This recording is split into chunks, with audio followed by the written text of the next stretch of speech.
It's, we didn't plan that, and we had to change because there are so many of you here with us today. My name is Chris Burns. I'll be moderating this event. I do moderate a lot of events, but this one and this one is especially important. We're talking about green transition. We're talking about human rights. We're talking about due diligence. How do we make sure that those who are given these rules and regulations actually follow them in the green transition and in respecting human rights, not only in Europe but around the world?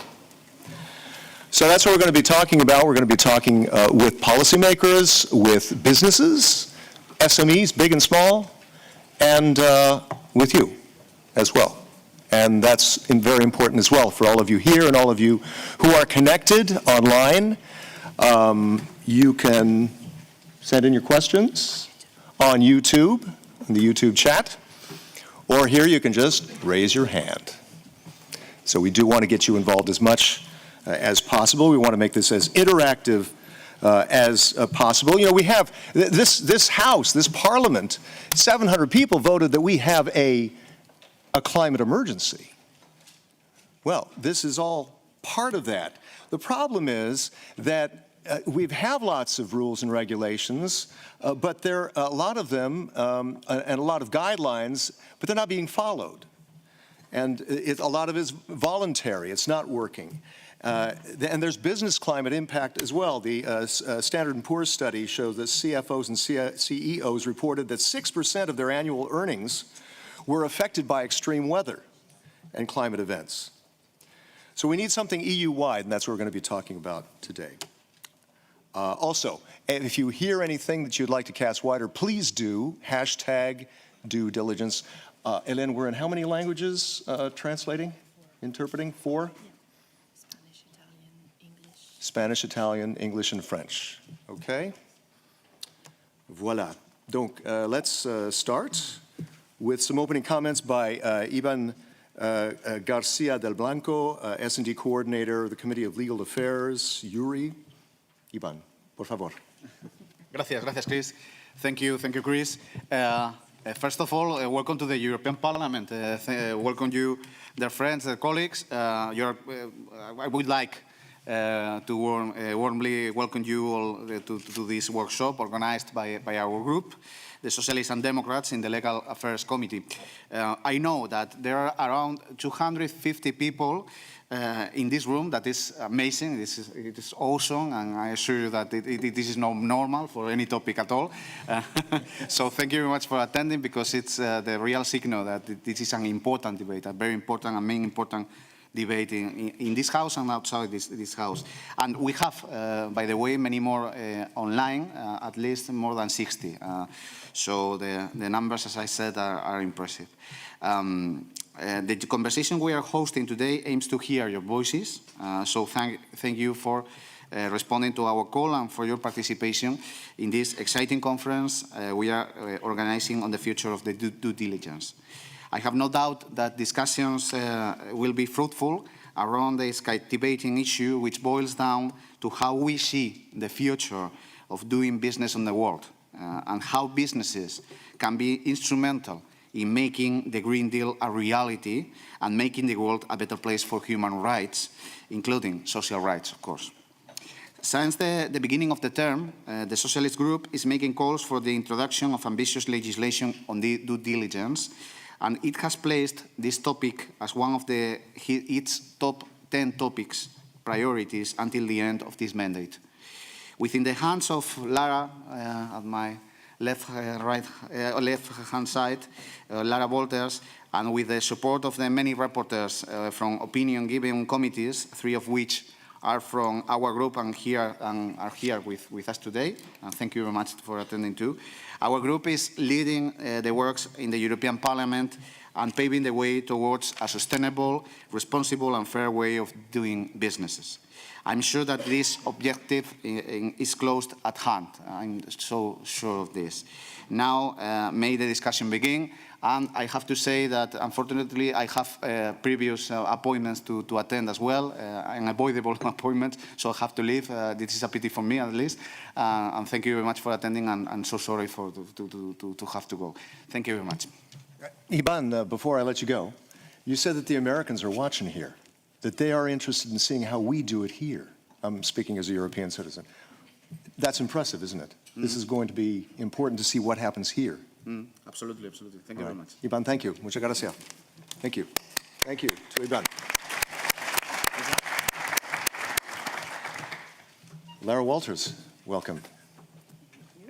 Vice Chair of the Legal Affairs Committee. You have a report in committee next week, is that right? Coming up in committee next week, and with broad support, left, right, green. And I saw that the consultation on this involved 500,000 people. There is interest out there in trying to make this work.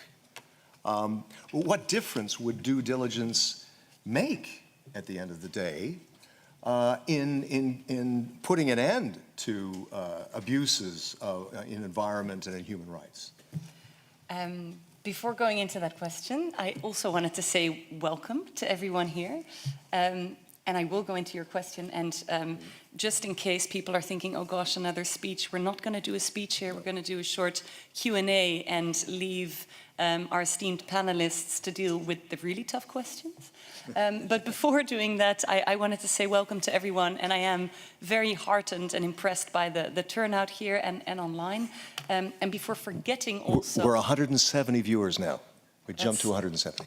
That's really great, and I hope we can get some of the online participants to also put some questions or make some comments. But before forgetting or making sure it gets mentioned, I did want to also say a very, very warm thank you to Helene and to Andrea from the S&D, because they have put in a lot of work to get this group of people together, and I'm sure that will benefit our discussions here today. So if we can just, before starting, thank them, then that would be very kind of you.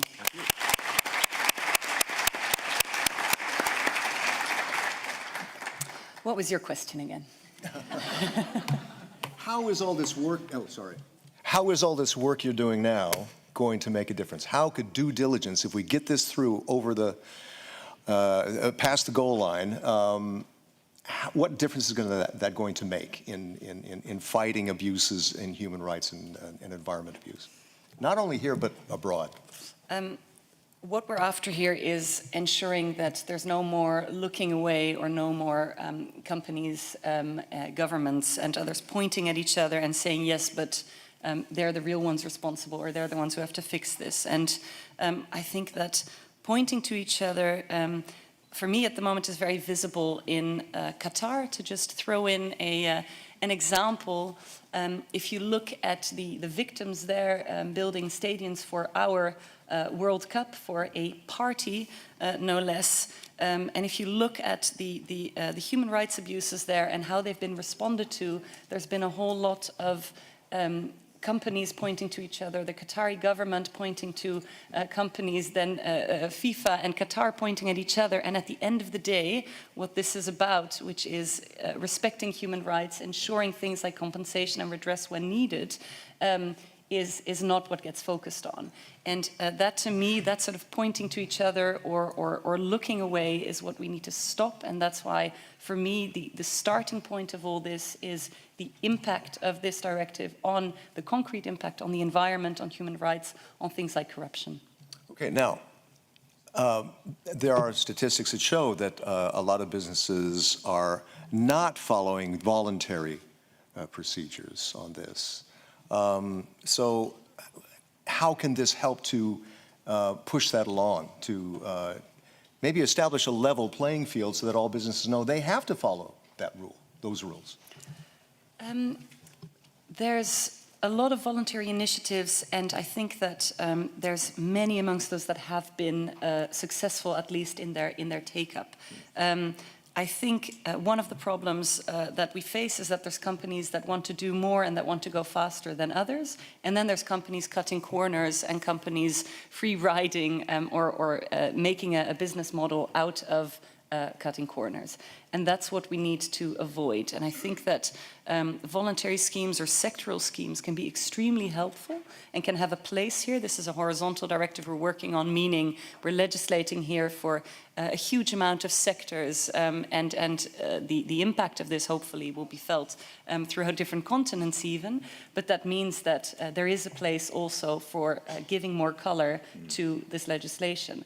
But the take-up or the implementation or perhaps the enforcement of those measures, according to the Commission, which did that research, hasn't been sufficient, and indeed that's why now we need to put our money where our mouth is and make legislation out of this. You've talked about a behavioral change that this could encourage among companies, all the way up to the boardroom. How can this help do that?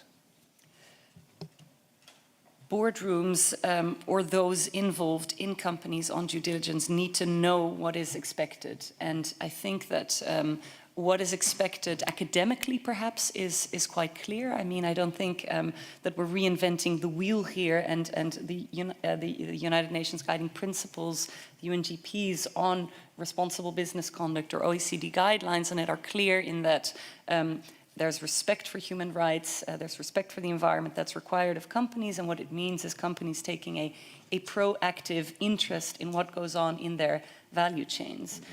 So that is what we're after, and that's the concrete change. But what I find important there too is the clarity for businesses, because just before coming here I was on a panel on ESG reporting, we were talking in that panel about how reporting, how that can drive change. And I challenged that assumption a little bit, because I said at the end of the day, transparency and reporting and data can only do so much in bringing about change, because if companies are left guessing on what it is that we want in order to achieve the Green Deal, for instance, then they can gather all the data they want and have data that's comparable and that can maybe give them insights, but it won't make clear what it is we need. And I think that that's the challenge for us here, to give much more clarity. And what about beyond, as we discussed with Iban, the impact that it could have beyond Europe? I mean, and that Europe trades with the rest of the world, and we are collectively the largest economy in the world. How much impact could this legislation have beyond the borders of Europe? The Parliament was very clear in its position previously that we're legislating for European companies here, but we're not only legislating on Europe here, because those European companies operate abroad, and so we're talking about impact outside of Europe, and the other way around. In the due diligence report we wrote, but also in reporting standards, we've made it clear that we think that this is a case of our market, our rules. Therefore, we need to find enforceable ways of making sure that companies who come to provide services or goods on our market, that they're also held to a certain standard when it comes to human rights and when it comes to the environment. And I think the reason that the Americans might be watching today, that sounds a little bit ominous, but is that, of course, this will impact on companies doing business in Europe. And maybe a little bit similarly to last week when we passed legislation on going towards one charger for mobile phones or for laptops. Or I would be surprised if American companies don't take note of that, because I don't think it's interesting for them to make a European and an American charger. And similarly, I think that our legislation here could benefit from sort of economies of scale when companies saying, well, if that's the standard or that's the direction of travel, then why don't we arrange our house so that those standards for us will be implemented no matter what, whether or not we're operating in Europe. Now, this, as you mentioned, the European Commission proposed this legislation. What are a couple of items or aspects that you would like to amend or see changed in that legislation? There's many, and I'll let experts go into that more on the panels. I mean, I think one of the very important things is that no matter what we do, I think that we need to always bear in mind why we're doing this and who we're doing it for. And I think what that means, if we're out looking for impact, then that also means that we need to stick very much to that famous risk-based approach as outlined by the UN. And a risk-based approach means that a starting point for a company is looking at where the biggest problems or the biggest risks could be and working from there, and not taking as a starting point, where do I have most power to change something? That for me is extremely important. Another point, I was at a very well-attended breakfast yesterday for SMEs.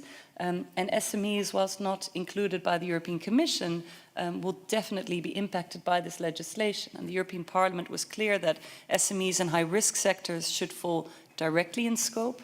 But even if they weren't to be in direct scope, they will be feeling this because they are part of the value chains of bigger companies. They will be asked to sign certain contracts with those larger companies, and I think to make sure that what is required of them is proportionate, feasible, and so forth, we need to, from my point of view, include them, at least those in risk sectors, and make sure that they get the support that they need. In fact, we're going to be talking to some SMEs, people representing SMEs today. That'll be very important to have that input as well. What about the victims of social abuses, of, well, Mother Earth? How can this due diligence help them?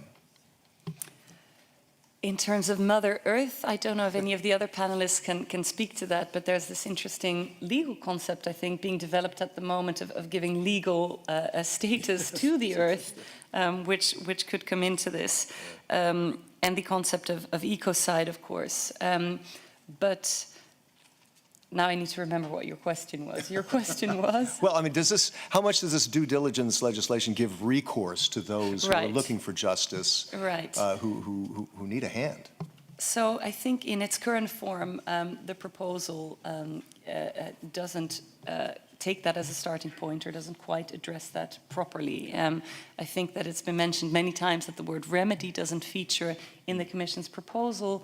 The Parliament was also clear on the reversal of the burden of proof. Now I'm sure that will be a very tough cookie to crack here, but we said that it's important that those seeking access to justice, those who've been wronged, that that nothing stands in their way of getting to justice. And I think that taking barriers away from them is very important and needs to be addressed in the legislation. I think that more needs to be done there. I think we also need to look at how can we ensure that if a European company has been causing or contributing, how can we make sure that we don't get into the situation of judges in third countries far away saying, well, no, actually, I won't be, this claim isn't admissible here, and victims may be falling between the ship and the shore, as we say in Dutch.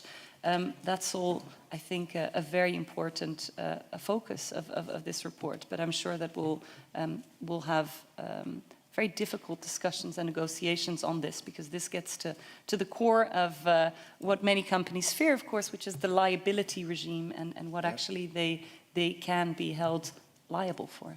So how do you strike that balance? Because I'm sure we're going to hear some input, feedback today saying this goes too far. How do you strike the balance here?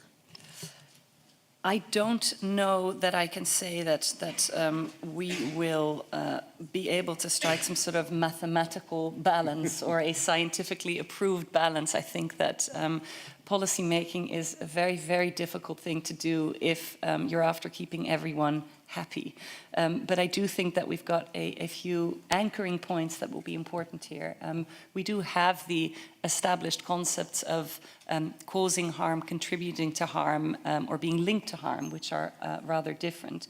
I think also there's a difference between responsibility and liability, what we expect companies to do even if they don't have a lot of leverage in other situations. I think that the European Commission has made a start that we can build on by saying, well, there's two conditions that need to be fulfilled, for there to be liability. One is, your due diligence architecture in your company, you know, is flawed. And secondly, if that then causes harm, then there's a case to be made. And so I think that we've got elements here that we can work with, but I'm not naive about how tough the negotiations on this are going to be. And I think we'll get indications from the talk today of how complex it is. Final thought before we go to our first panel? What would be a successful event today in your regard?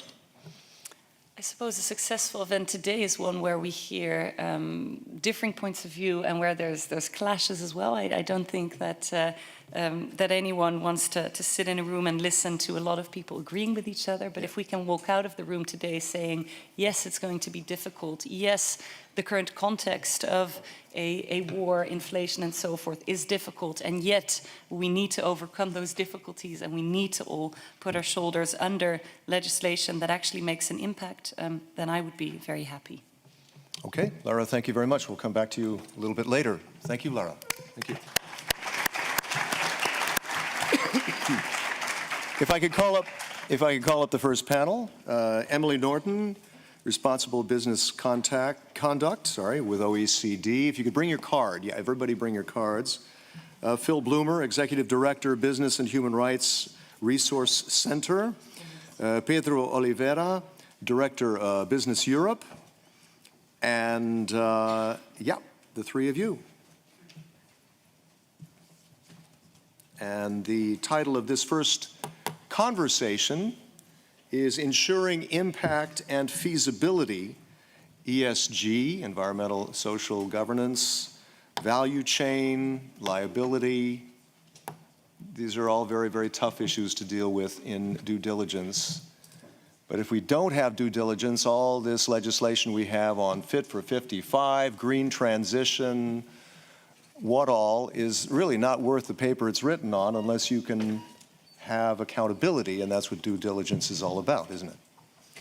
So we will have a couple of rounds with the panel, and then we'll toss it out to you. We hope to get your questions in. Also send them in too, via, for those of you who are online, please send them in the YouTube chat. Let's start with Emily. Hello, Emily. Hello, all of you. Responsible business conduct via OECD. You're in that unit at the OECD. Can you tell us a few words about the OECD guidelines? And I think we want to tear out some pages from that and that's what's kind of in this due diligence legislation, isn't it? No, thank you. And thank you again to Lara and the team for the invitation today. And very much looking forward to the event. Sorry, I hope you can hear me better now. Yeah, much better. No, thanks again to Lara and the team for the invitation, and to Chris for moderating. No, I think from our side, just to set out the OECD guidelines, they are government-backed recommendations to business on responsible business conduct, and they're the most comprehensive international instrument on RBC because they cover a broad range of environmental, social, and governance issues. And at their core, they have a concept that whilst business can do a lot of good, business can help progress on a range of environmental, social issues, they also can cause harm. Yeah. And so there is therefore an expectation that businesses, that's where the core expectation is set out, that businesses find and address the harms that they do cause. Okay. But what are some of the differences between what OECD has proposed in terms of guidelines and what the European Commission has proposed? Yeah, thank you. So I think, firstly, just to say that I think in many ways we have welcomed the Commission proposal. It's an ambitious proposal. There's very strong reference to our standards and standards of the UN. There's also a strong effort to incorporate the value chain. So I think those are important points to make. On the other hand, it's the tricky balance that Lara was referring to. There is a very tricky balance, which we also have to juggle in our standards between flexibility and legal certainty. And I think probably I'd raise 3 points where I think in some cases there's too much flexibility, too little flexibility. One would be the risk prioritization that Lara just touched on very briefly, but and the role of leverage. And the point there really is that companies need to be able to prioritize. They cannot address all of their RBC impacts at the same time with the same degree of effort. That's just not feasible, and it's also not effective for the people who are being harmed at the other end of the chain. If they need to be able to prioritize, then there need to be clear parameters. What does that mean? On the basis of what factors? And that under our standards, and the same with the UN, it's very clear that prioritization is only on the basis of the severity and likelihood of the harm. How much control you have over a supplier does not influence whether or not you prioritize. Can you give a concrete example of what you're talking about?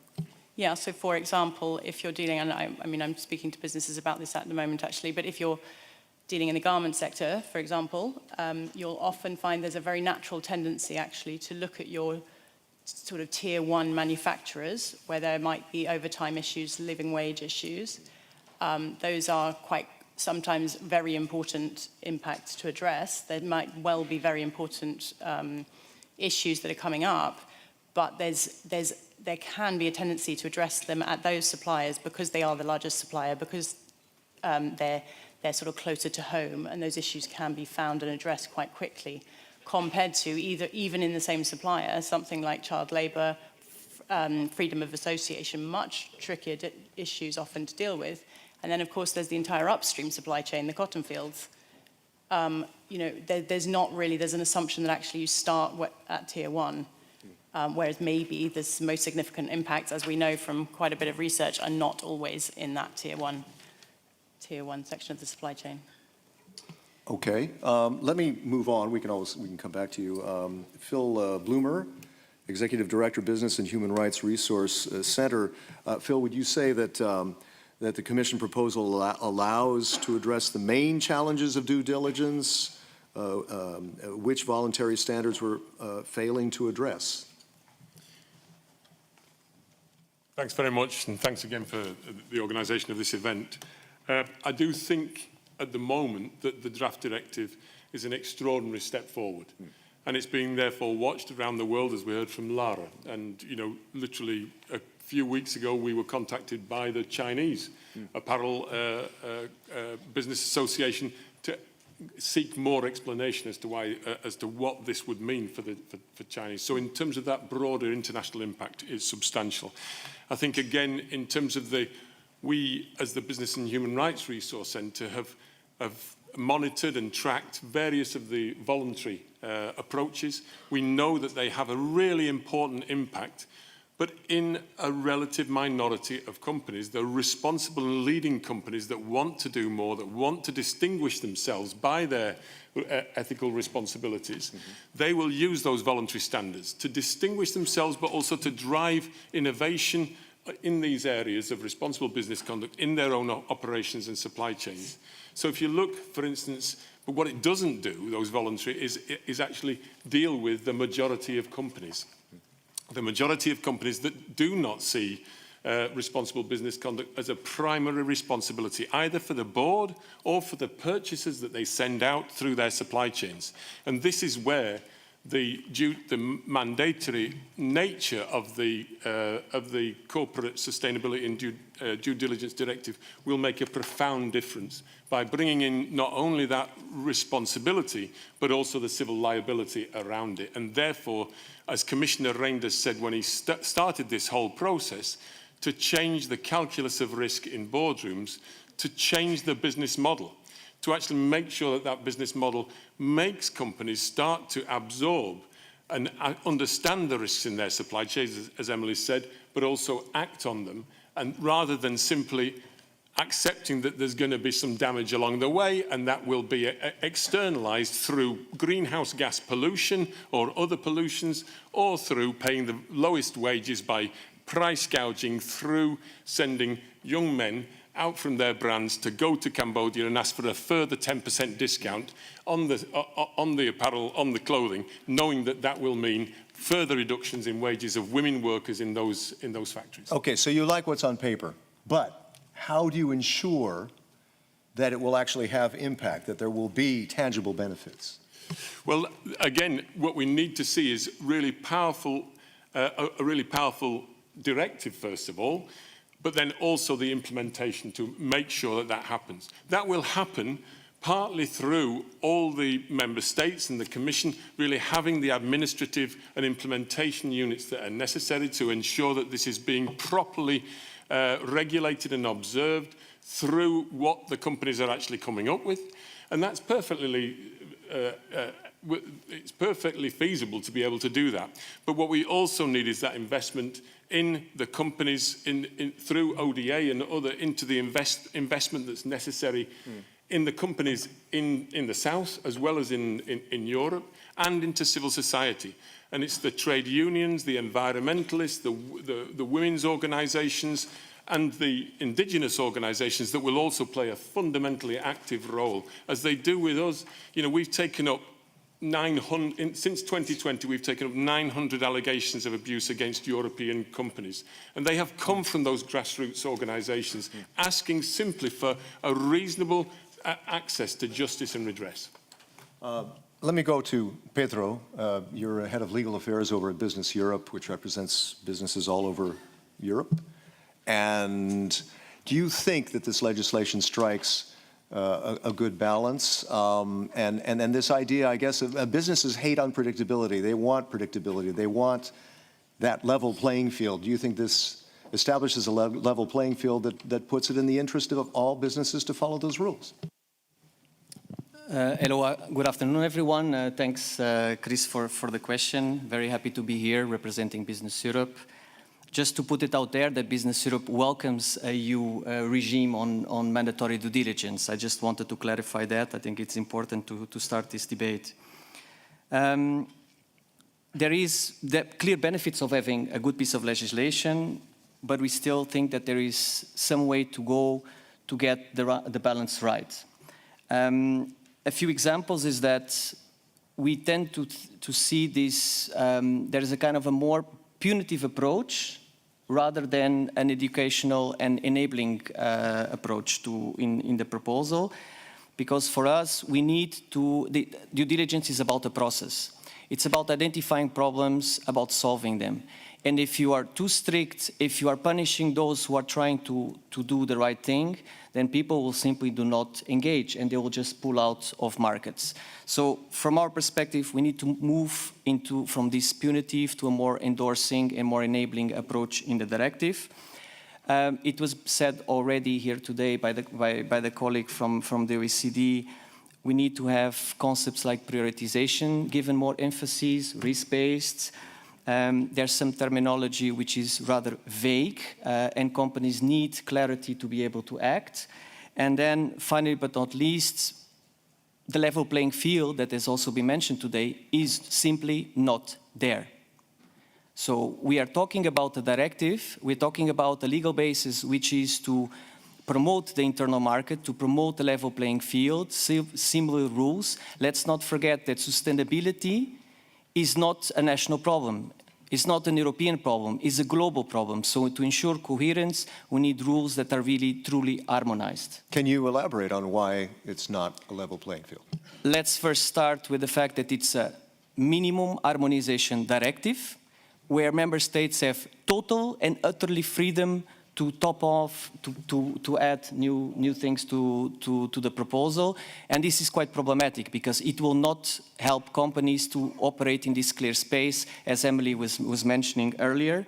And also, if you look into the thresholds under the scope, there is a clear discrimination between European companies and third country companies. And this needs to be addressed. So we need this level playing field to be addressed on these two different dimensions. Well, that's probably a tough nut to crack to get all the EU 27 to enforce equally, isn't it? I mean, try to be realistic about this. I'm realistic, and this House has adopted many directives which include a full harmonization clause, so an internal market clause. You see that in a lot of consumer rights directives that have been adopted just 2 or 3 years ago, and many in the last 10 years. So there is clearly a legal way to ensure more coherence and consistency in terms of reaching this harmonization. Absolutely. And what about the idea of, I mean, how far back do you go in your supply chain for due diligence? I think that's probably a key question, right? And I think you wanted first tier, but maybe that's not effective enough. Let's say that companies, I mean, the word expectations has been mentioned today, and for us, we need to have realistic and also reasonable expectations on what companies can do. I mean, there is a clear distinction between the right to protect or the duty to protect of states and the duty to respect. Companies lie under the duty to respect the law, so companies are not policemen. So there are clear limitations on what companies can achieve, and this idea of a privatization of protection of human rights is not so easy to achieve, because then you will need to give police powers to companies. So I think via the concepts such as prioritization and also working better on the liability provisions, I think we can get there. But there is still some long way, and I'm happy then to discuss more in detail some ideas on that. Okay, great. Do we have anyone out in the audience who would like to pose a question? Yes, Rob. Hi, thank you, and thank you to MEP Walters and the S&D for organising here today. My name is Richard Gardner with the World Benchmarking Alliance, and at WBA we published the Corporate Human Rights Benchmark, which provides a comparative yearly snapshot looking at how companies respond to the human rights impact. In November this year, we'll publish the updated benchmark, but just to give you an insight, so far our research is showing that carrying out impactful human rights due diligence is both positively correlated with board-level remuneration and directors' duty of care. And so what this means and what we're seeing is that companies with board-level policy commitments to respect human rights are performing better than those that don't make such a commitment.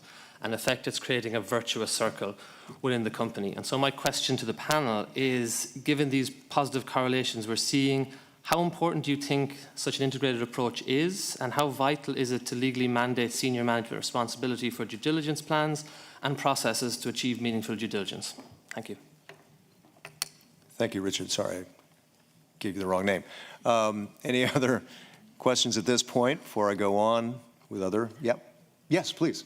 Identify yourself, please. Giuseppe Cioffo, SITSE, the International Family of Catholic Social Justice Organizations. Two questions. One on prioritization.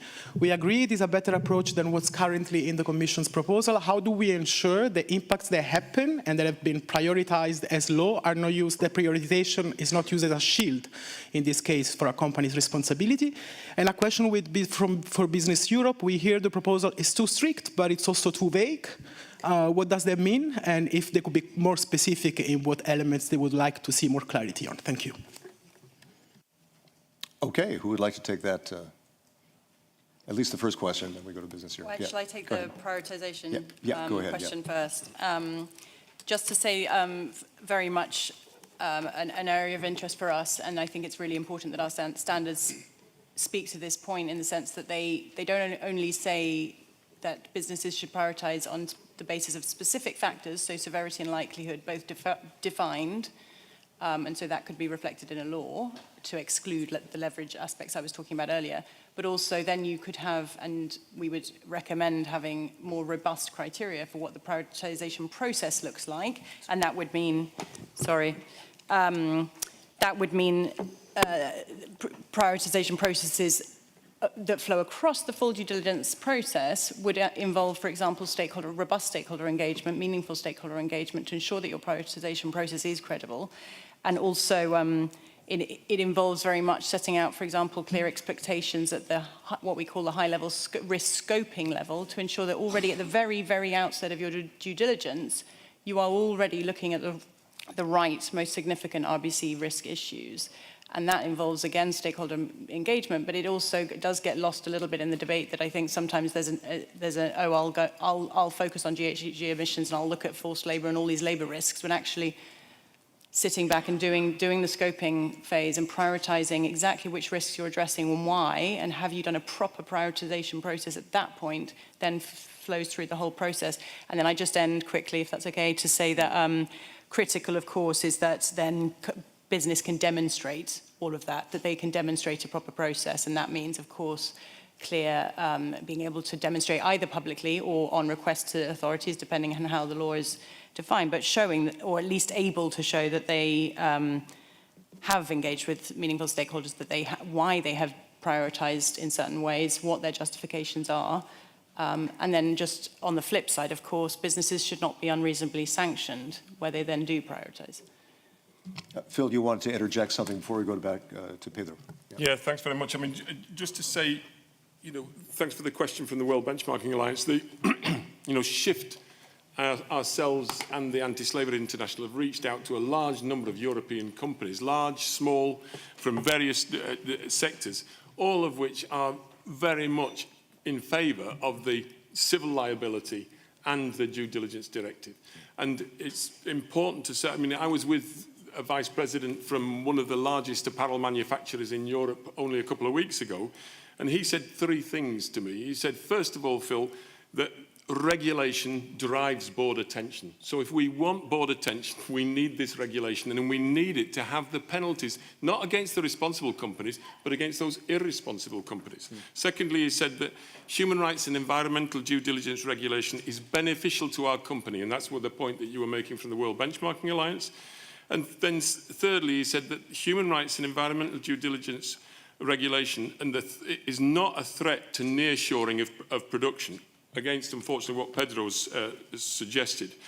He said that's highly unlikely. If nearshoring were to occur, it would happen because of geopolitics or because of the need to build much greater resilience because of the economic turbulence. So I think the key thing here is that there's over 100 major European companies and investors that have spoken out in favour of due diligence and civil liability. They believe that their long-term futures really depend upon this legislation because they do not want to be undercut by cowboy companies that are prepared to cut the corners, as Lara mentioned earlier.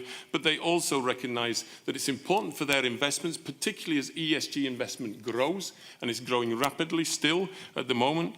And it's also important for the workers and the communities that their profits depend upon. I like that. There's one tweet there, hashtag due diligence on cowboy companies, right? That's what are you hearing, Pedro, in answering the question also about that, what Phil just said? Is that what you're hearing also on the ground among Business Europe members?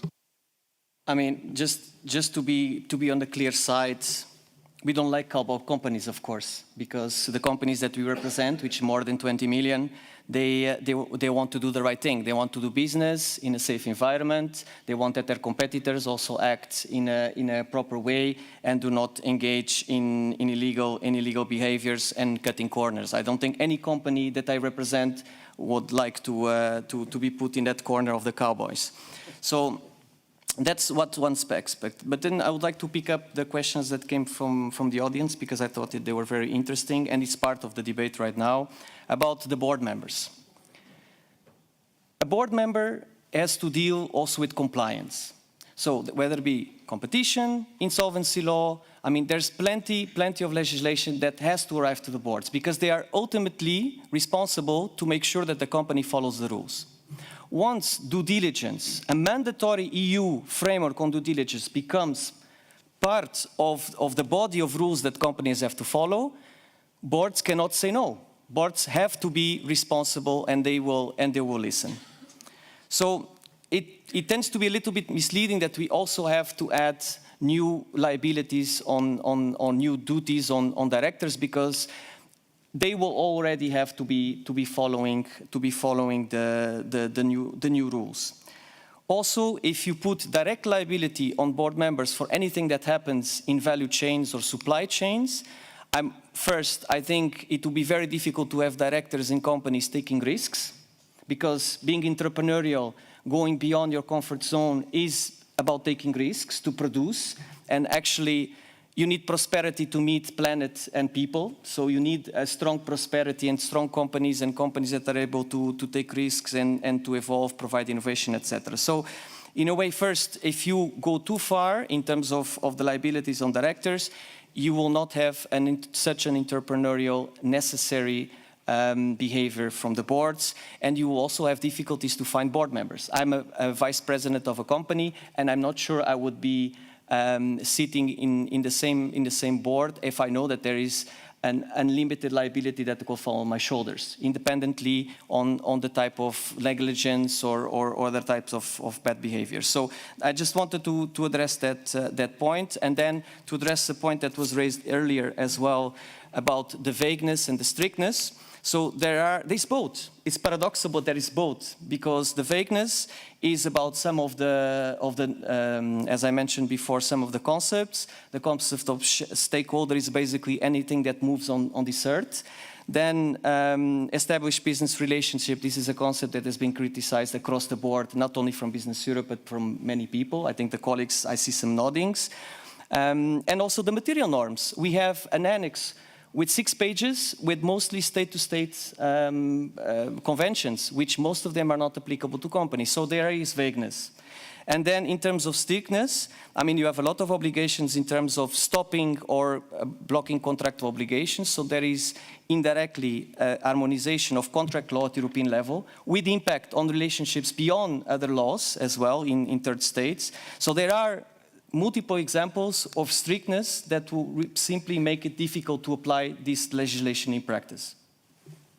We just topped 300 viewers, and to all those 300 viewers out there, you're welcome to send in your questions, as well as here. Before we go on, let us turn to Timo Volken, who is on the Environment Committee. Timo, perhaps a bit of feedback. Might you have a question for some or several on the panel right now?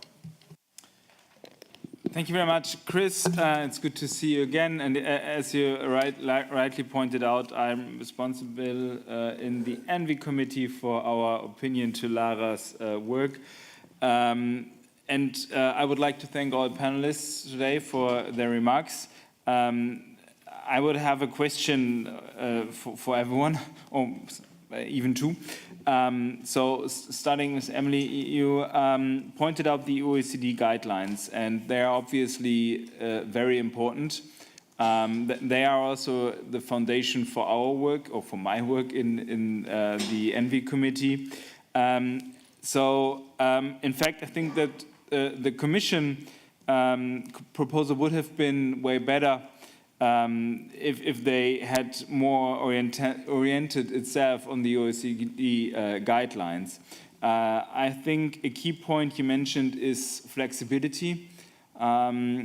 So you mentioned the importance of risk prioritization and leverage. So obviously companies of different sizes and in different industries have different challenges.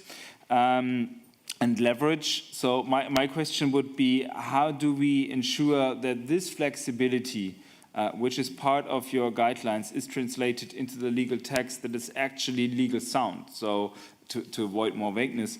I do think there is quite a risk that we introduce loopholes which companies could use to escape their obligations. And turning to Phil, you mentioned the value that voluntary standards bring in terms of motivating a few companies to go above and beyond to distinguish themselves from the competition. Do you think that the Due Diligence Directive could be a catalyst to drive all European companies to be more ambitious and become frontrunners on adapting our economy to the challenges of climate change? So, if so, do you think the current provisions on climate transition plans are sufficient or should be more ambitious? And finally, turning to Pedro, you said that the due diligence is about the process. I don't think that I would not agree with this, but what we don't want is an empty paper tiger or an empty checklist with just the tick the box approach. So I would also agree that we need as much harmonization as possible, but I wanted to ask specifically at your point on third country companies, after all. Any company waiting to do business in Europe is in the scope of the CSDD.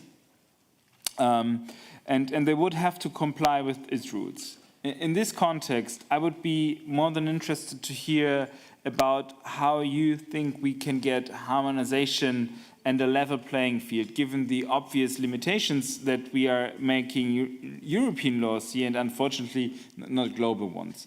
And I just also have two more critical remarks. We constantly create new labels, and industry constantly keeps on telling consumers to adapt their behavior, to become better consumers. Don't you think it's time for companies to step up as well? especially given that you just called sustainability a global challenge. And one last remark. In your last intervention, you mentioned that if we would introduce directors' duties, there would be less people willing to join a board of a company. This makes me afraid, to be honest. So I want to have responsible people at the board, and I want them to take responsibility for their company and for their actions, and not to avoid it. I hope that maybe I got it wrong, so then please correct me. But if this is true, I would be a bit scared. And one final thing, if you think the annexes are vague, would a list of directly applicable obligations, for instance, on the environment in the definition help? That's all. Thank you very much once again. Great, thank you. Thank you, Timo. Emily, can we go to you first? I mean, how do we get it closer to OECD guidelines? Is that possible? No, thank you, and thanks for the question. And it's obviously a favourite of, at the moment, it feels. I think maybe just to say that the risk-based approach, as we call it, which can mean, I'm not sure everyone always understands that in the way that we would, but that's the risk prioritization, so on severity and likelihood, but that's also about tailoring your approaches throughout the whole due diligence process to the nature of the risk and the severity of the risk. That's not a new concept. So Anti-Money Laundering, Bribery Act, we have laws out there that, and I mean, food safety legislation, there's a whole range of legislation out there that asks companies to take a risk-based approach. It's within a different remit of risks, it's in a very specific policy context with a different scope, but the idea behind taking proportionate risk-based measures, dialing up and down according to the degree of risk, is not a new concept for business. So I think that's maybe just something to add. But in terms of that flexibility and how that's translated, I mean, looking at, I'm not a legal expert on all these issues, but you can draw from some of those different approaches, like anti-money laundering in some ways. But I think how we would present it in this context and in our standards is that, yes, there's quite a lot of flexibility, but there's also prescription. There are parameters. So it's about getting those parameters in there. And some of them I mentioned earlier around stakeholder engagement at the right points at the right time, the right type of stakeholder engagement with the right, but also giving business that flexibility again to be able to it's very context specific. The stakeholders that are relevant at a particular time will not be relevant at another point in time for another company in another sector. So I think ultimately it really comes back to the checks and safeguards I mentioned, touched on a little bit earlier, whether it's stakeholder engagement, but also the target setting that companies are expected to put into place. They should be setting, again, with stakeholder engagement, targets that they then report against to show progress. And that's how it's those sorts of checks and balances that show that companies might be prioritizing, they might be taking different approaches, but what are they demonstrating? How are they demonstrating it? Are they showing progress over time publicly? And then actually governments do have an opportunity to demand a bit more information. And I think why not demand a bit more on, if there are questions on a prioritization on major issues, we might be talking about Xinjiang solar panels. Why are you not looking for alternative markets? What are you doing? There could be questions and there could be demands for information. So I think that's the general approach is actually that the demonstration, the public reporting element is actually critical, and that's where, of course, we move towards CSRD discussion. But the granularity of that reporting is really critical. And so can I just very quickly touch on the climate point, because it was an interesting question you were asking about the climate plan, which I won't particularly speak to, but just to say that I think we at the OECD do see the emission of the Paris Agreement in the due diligence framework as a major missed opportunity. And I think there's maybe quite a lot of misunderstanding or confusion, and by the way, I'm not an environmental expert, but I am told by my environmental colleagues that there is quite a lot of confusion out there about what's going on in the climate space. There is a lot going on. There's a lot being demanded of business in some contexts on very specific issues in very specific sectors. And then there's a lot going on in the voluntary space where there's a lot, pathways, targets, benchmarks, disclosure, but there's nothing on conduct. And there's nothing that's saying actually, there's nothing on conduct, and therefore you miss a huge amount of the value out of due diligence, which means there's nothing on the process to get you there. There's nothing on engaging with stakeholders. There's nothing about getting this into your governance systems. There's nothing about, taking into account the social impacts of your net zero plans so there's all of the elements of due diligence are lost. So I think I'll let Phil talk to the plan itself. But Okay, we pitch it off to Phil. Go ahead. Thanks very much, and thanks, Timo. Those are really important reflections, I think. I mean, just in terms of that issue about the voluntary drive to better practice, I think it's demonstrated, and we've done a renewable energy benchmark, the Renewable Energy Human Rights benchmark, and in there you can see that a number of European companies score very, very highly. At least one, RWE, does not. And so there are leaders and laggards in Europe, but there is that drive, and that's come from some of those voluntary efforts that have been made. So that is important from our side. But I think what's critical is, of course, that we all recognise that we're standing on the edge of a precipice regarding climate catastrophe. And therefore, it's fundamentally important that we get the fast and fair transition that we need. And I say fair and fast because we can only get the fast transition if it's also a fair transition to clean energy.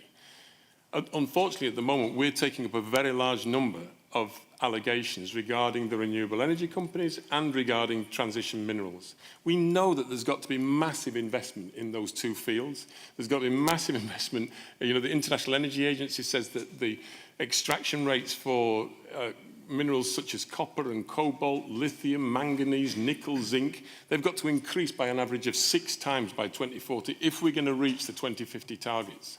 So that extraordinary expansion means an enormous demand for land that's often held by indigenous people. What's happening at the moment, unfortunately, is in too many cases, that's creating a culture of resistance because indigenous people only see the confiscation of their land and the dispossession, and therefore the annihilation of their indigenous nation. With that, we cannot continue and have a fast transition. So bringing in that due diligence, bringing in the corporate environmental due diligence is going to be critical, as well as the human rights due diligence, and those two things go intimately together. To mention the companies that do better, it's Iberdrola, it's EDF, it's Acciona Energy. These are the companies that are way out ahead. They're making good money. These people, these companies are not loss-making ventures. They're making extremely good money. Why is it not that the other companies can at least follow suit? And that is essentially the raising of the floor that this due diligence directive should give. I want to just finish, though, by saying one other element that comes, and I could go on about the transition minerals, but in this area, we have taken up last year 615 allegations of abuse against human rights and environmental defenders. Now, more than half, 70% of those allegations of abuse come from environmental, land and climate defenders, people who are seeking to do the right thing, making sure there's responsible business investment in those areas that does not violate the fundamental rights of communities and workers. And so it's for that. Now, those people are being silenced through intimidation and through threats and indeed through violence. And that cannot continue if we're going to get due diligence, if we're actually going to get that stakeholder engagement. Because you attack one of those people, you silence 100. And so fundamentally important for all the businesses to be effective in the fair and fast transition that we need is also the voice of those human rights defenders. And we're going to, if this works, many of those transition mineral companies and the renewable energy companies will actually find, and that many of them are now welcoming the draft. I spoke with a senior figure in the Global Wind Energy Council just last week who said our members welcome this, and they welcome the civil liability alongside it, because they see that this approach will actually allow them to bring in the kind of co-benefit that's necessary. If you look at Rio, and I'll finish now, but if you just look at what Rio Tinto's up against at the moment, it's just had its own license with a lithium mine revoked in Serbia because of opposition from communities, because the consultation was not there. And secondly, it's just done something very important. It's taken a really important initiative, which is to say we are now in a co-management arrangement with the PKKP community because in terms of the exploitation of minerals in the Yukon Gorge after the extraordinary disaster that they had only 2 years ago. And why? Because they recognize that the indigenous people know so much more about that territory and that land than they do. And therefore, that co-management model is fundamentally important. And that's what should come from this due diligence process and why it's so important for so many indigenous people, trade unions, and environmental and women's organizations. Pedro, I know you had a lot of questions to Yes. answer there. How do we avoid this becoming a paper tiger? And I'd like to fit in, hopefully, one more question from the audience after that, before we move on to the next panel, because the time is running down. Thank Pedro, you, please. thank you, Chris. Well, indeed, there were a few questions. Companies, they don't want a box-ticking exercise with this. Absolutely not, because this, I mean, we need meaningful due diligence, and by having just box-ticking, this will not solve anything. And then also to address what when Mr. Volken was saying, when are companies stepping up? Yes, they are stepping up, because, I mean, not only, due diligence is not the panacea. I mean, they don't operate in a vacuum. They have a lot of environmental legislation, social. I mean, Europe is quite a bulk of legislation that is thrown on companies, so they do not operate in a vacuum. They need to take that into account, of course. And their consumers, their investors, their shareholders, local communities, everybody's having expectations on companies. So if they do not also move to the space of being more conscientious on sustainability, they will disappear, basically. They will disappear. So companies are stepping up and will have to continue to step up further and further. So on your point on the harmonization, making this a level playing field, so as I explained, an internal market clause, then on the third country companies, there is a clear difference between how we calculate the thresholds. So what we ask is to level, to make them, that you calculate basically the same way, because now on the external companies is on their European turnover, whilst on European companies is on the global turnover, so you make a bit of discrimination there. You might capture much less third country companies. Then on the aspect of the director's duties, I don't want to be misunderstood. There are director's duties. There are director's duties in the member states. I mean, there is company law, I mean, in Europe, everywhere, and at least 14 directives on company law. So there are director's duties that are applicable to directors. They are liable. In Belgium, I know that I'm liable up to 2 or 3 million euros. So there are director's duties. What my point was that what this directive tries to achieve is a doubling down. So it's adding directors' duties when they are already there, and eventually could disrupt a bit the company laws in the member states.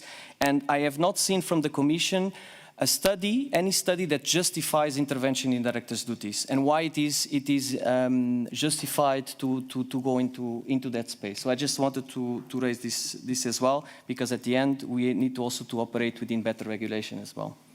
Okay, I'm allowed to go a little bit into overtime. I'd like to take one or two questions, please, sir. Yeah. Hi, everybody. Julian Lajar from Intel. Phil, you mentioned minerals, and I think, Emily, you mentioned the CSRD. I just wanted to make a point about coherence with existing legislation. And by the way, we're very supportive of the CS3D, but also the forced labour instrument as well. But we need very, very clear guidance because there's existing due diligence legislation. It's ironic in a nice way that in this very room we had the inter-public hearing on conflict minerals all those years ago. And those of you who were involved, we spent many, many years building up this elaborate regulatory and accompanying measure structure that built on the Dodd-Frank Act in the US. We spent a lot of time in this very house building the system for the 3TG minerals. Yet, of course, with the CS3D, it's all other minerals with their value chains. And this has been built in a specific way under the OECD minerals guidelines. So under the minerals regulation, we also got the provision in to recognise certain industry schemes, not to replace companies' efforts, to complement companies' efforts, based on the OECD methodology. And we really need to look at the minerals regulation, the batteries regulation, the product sustainability regulation, the link between the CSRD and the CS3D, and also the link between the forced labour instrument and the CS3D. So we've got to make sense of it all to make it work, but we can't destroy what we've built up over our best part of 2 decades on the minerals supply chains, and we need very strong and clear guidance. I guess that's more a statement than a Yeah, question. sure, If we can move to the next question, then we'll wrap it up. Please, if you could be brief. Thank you. Thank you so much, Martina Rogato. Martina Rogato from Impresa 2030, Italian coalition of NGOs focused on BHR.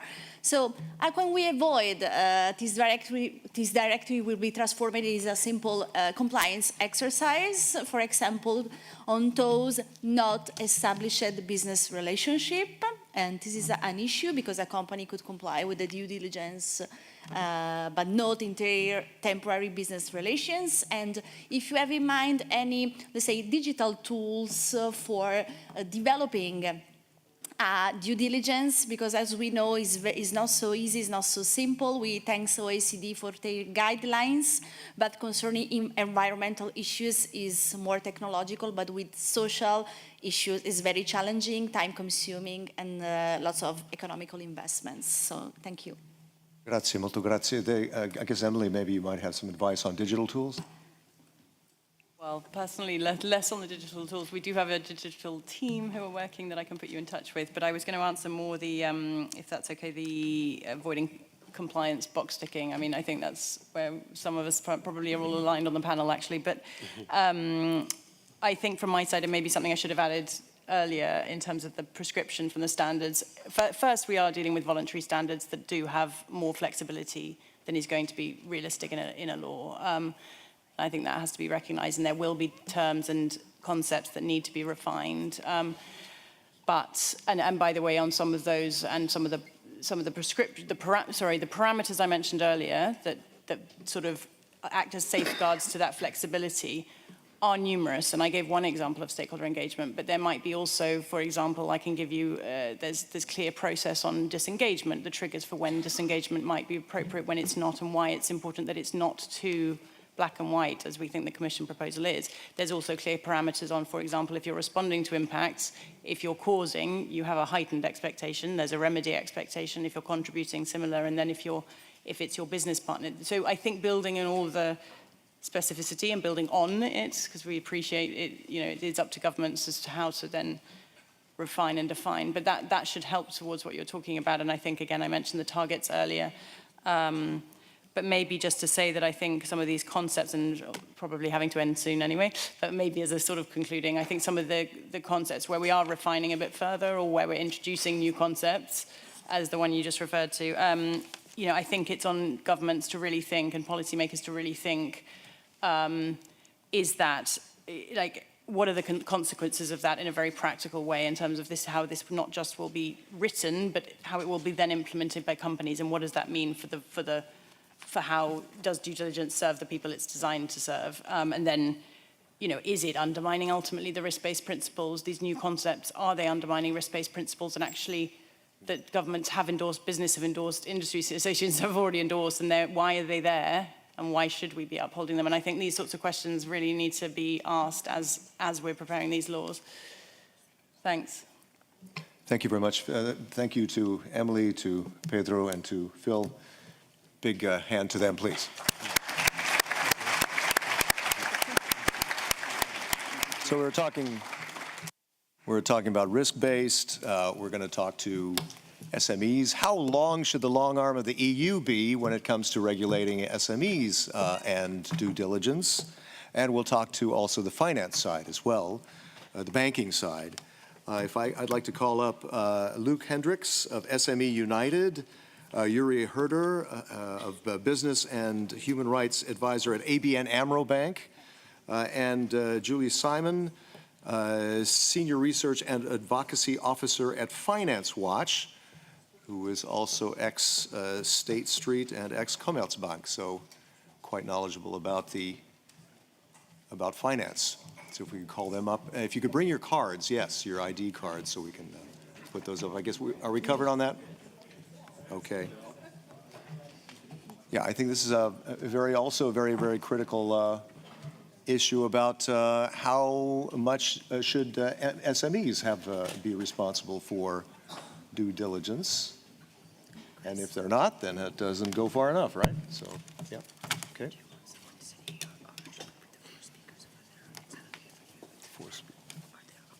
I think they're here, right? Okay. No, that's fine. That's good. Okay. Oh, and I'm sorry, Gaël de Sepulcre, Deputy Director, Globalization Desk at FIDE, International Federation for Human Rights, or Fédération Internationale pour les Droits Humains. Pardon, excusez-moi. Je suis désolé. Why don't we start then with Luc Hendricks and the question of how you think SMEs will be impacted by this proposal. Luc. Thank you, Chris, and thank you for the invitation. Maybe in order to set the scene, and I hope that we already come up with a, would I say, a statement on which we can have a general approval, is that SME United is in favor, and I repeat, is in favor of a European due diligence legislation that works and that is workable, and that is also proportional to the limited possibilities of SMEs. I think this should be our starting point. Having said this, on the consequences for SMEs, there are two things. First of all, and I'm going to refer to what Pedro has said and echo what he has said concerning the actual shortcomings or unclarities in the proposal of the Commission. Because there, as said by Business Europe, in the proposal of the European Commission, there are a lot of uncertainties, and there is a lot of freedom given to the member states in order to go further, or also, and I think this has also been mentioned, a lot of definitions in the proposal are not very clear and leave consequently a lot of freedom and interpretation, room for interpretation for the member states. So as such, we cannot yet judge the input or the effects of SMEs at national level. A second issue is, and a lot has been said, are now SMEs in the scope of the directive, yes or no? I think that the answer is clearly yes, they are, of course, in the scope. And when the Commission is saying that 99% of the companies are excluded of the directive, I think this is merely a political declaration. We have seen the same with the CSRD, saying, okay, SMEs are not in the scope, they are exempted of the CSRD, but on the other hand, due to the trickle-down effect, they are heavily impacted by the CSRD. The Commission is saying it's themselves, small and medium-sized enterprises do not have to implement or setting up a due diligence process, but they have to fulfill the due diligence requirements. So they are seriously impacted. You have talked about unfair liability claims. Do you think this is something that is an issue with the legislation or not? Are SMEs adequately protected from unfair liability claims? I didn't mention it, but okay. No, that you are mentioning it. I see these are notes, but okay, all right, yeah. No, but I think this is exactly one of the things that are missing. To put your question in a global or more global perspective, this is about the support measures that the Commission has foreseen in the directive. And I think this is also an argument in addition to say SMEs are in the scope, because otherwise the Commission would not foresee mitigating measures in the directive. But there is exactly the problem also with the directive at this moment. We welcome, of course, those mitigating measures, but they are certainly not sufficient. in order to help small and medium-sized enterprises to fulfill their due diligence obligations. And there, one of the main issues is that small and medium-sized enterprises do not have the necessary instruments to go further than the first tier. And this is a problem. Therefore, we would like to limit the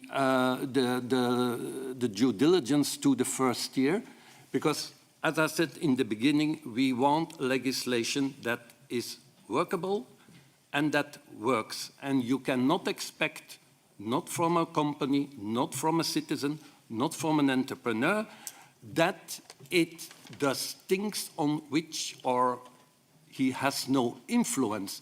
And an SME cannot influence further than the first tier. Okay, I'd like to move on to JURI, Business and Human Rights Advisor at ABN AMRO. JURI, how does ABN AMRO go about due diligence? How does that work? Thanks for the question, and thanks for organizing the event and having me here as well.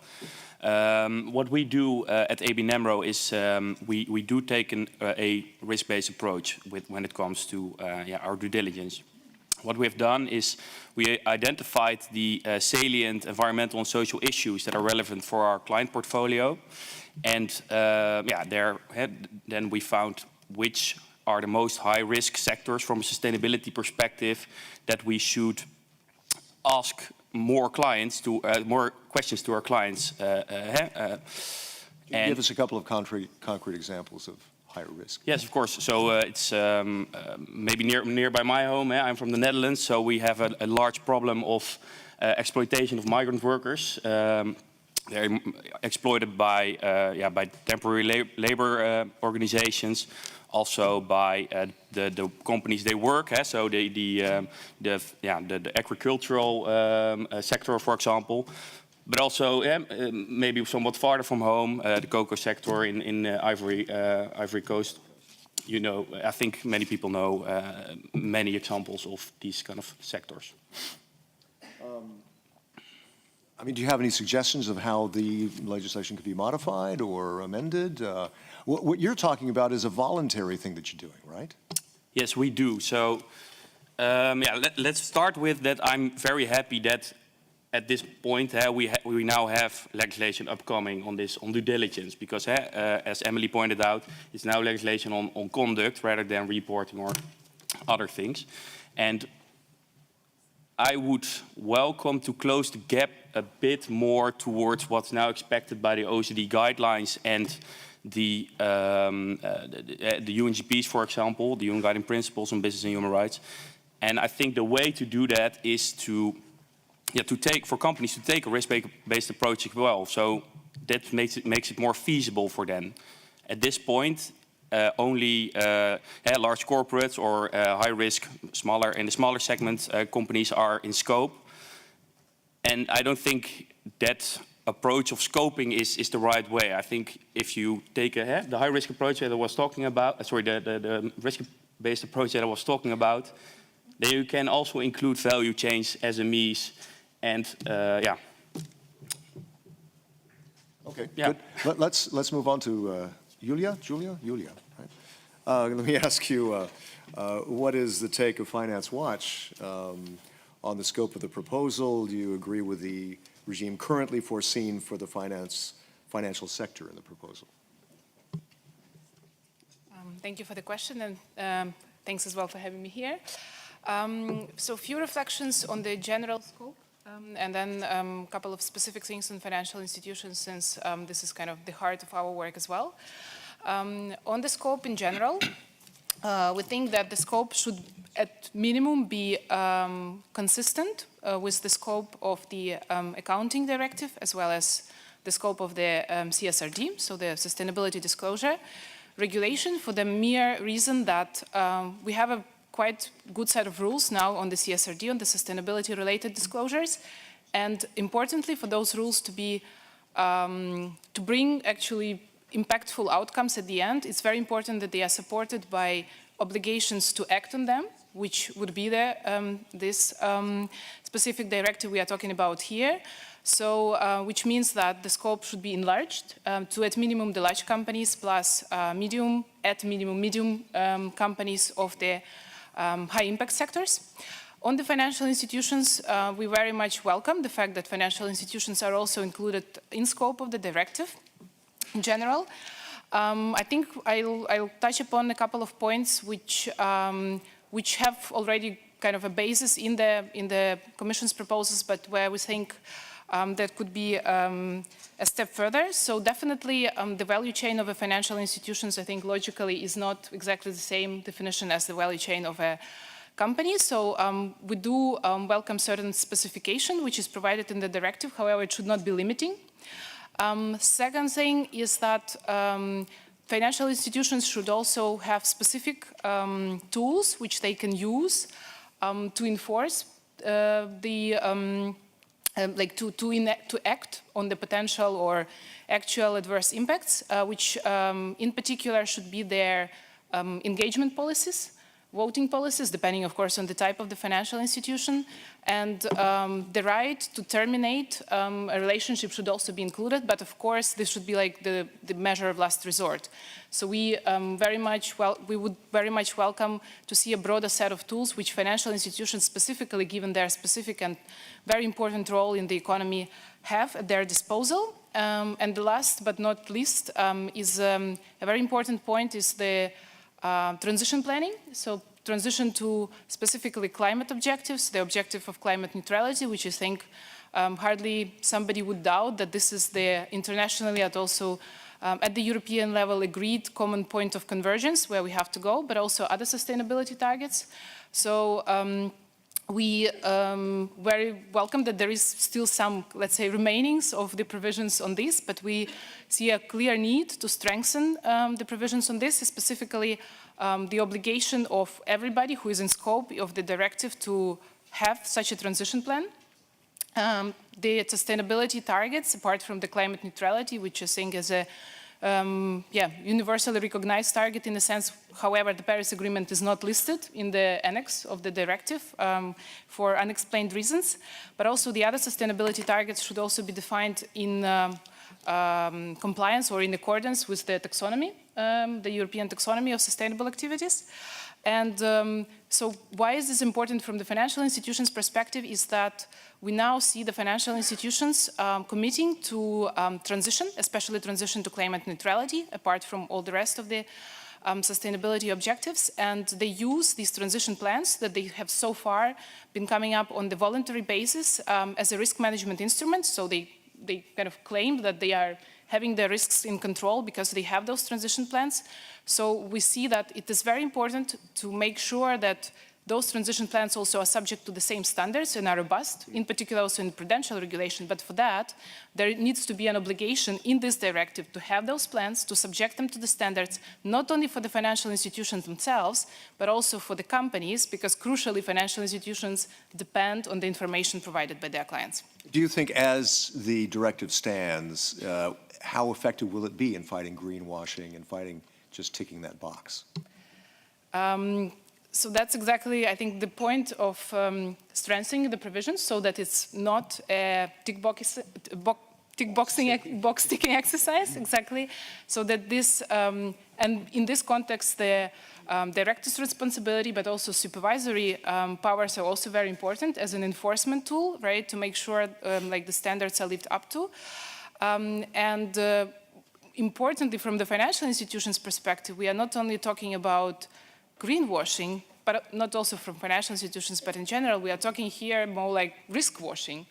Because if we are not mitigating the environmental, the social impacts, but in particular also the climate change related impacts, we are running huge risk for the whole of our economy and also financial system. There's another hashtag due diligence, risk washing. Very interesting. What do you think about the fact that the way I read it is that ESMA, the European Securities and Markets Authority, will not have the authority to watch over this. They won't have supervisory, they will have maybe advisory. How much do you think does that take the teeth out of the tiger? Okay, so that's a great question, I think. We do see that the directive has an intention to establish supervisory powers, right? We do not have any clarity, maybe like how exactly that would look like. But if it is even, I think we've heard the discussions that needs to be more clarity. Needs to be more convergence. I mean, supervisory convergence is a very big topic in general, not only in relation to this, but also to some very well-established areas. So we do see a clear need for that, and also, yeah, clear supervisory powers, clear enforcement powers. With respect to, again, coming back to the financial sector, because financial sector is a facilitator of many activities, and a lot of activities would not even happen if financial sector were not there. In parallel, maybe in relation to this, but also on a kind of a different note, we clearly see a need also for the financial supervisors to have a competence over the transition planning of financial institutions. So that would give it definitely more teeth, because I think there the processes are more established. By the way, we just broke over 400 people connected now, I'm told. And don't be bashful. You can send in your questions via YouTube, the YouTube chat, and we hope to get to some of your questions as well. But we need to go to Gael, and Gael at the Federation for International Federation for Human Rights. What do you think about the scope? Does it go far enough? Let me guess. No. Thank you. So yes, I'm taking the floor for FIDH, International Federation for Human Rights, so it's not a surprise that we consider that we can expand the scope.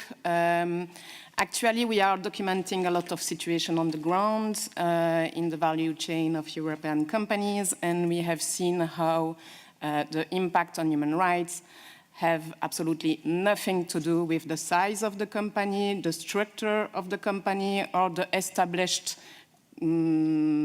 relationship. So, yes, EBR.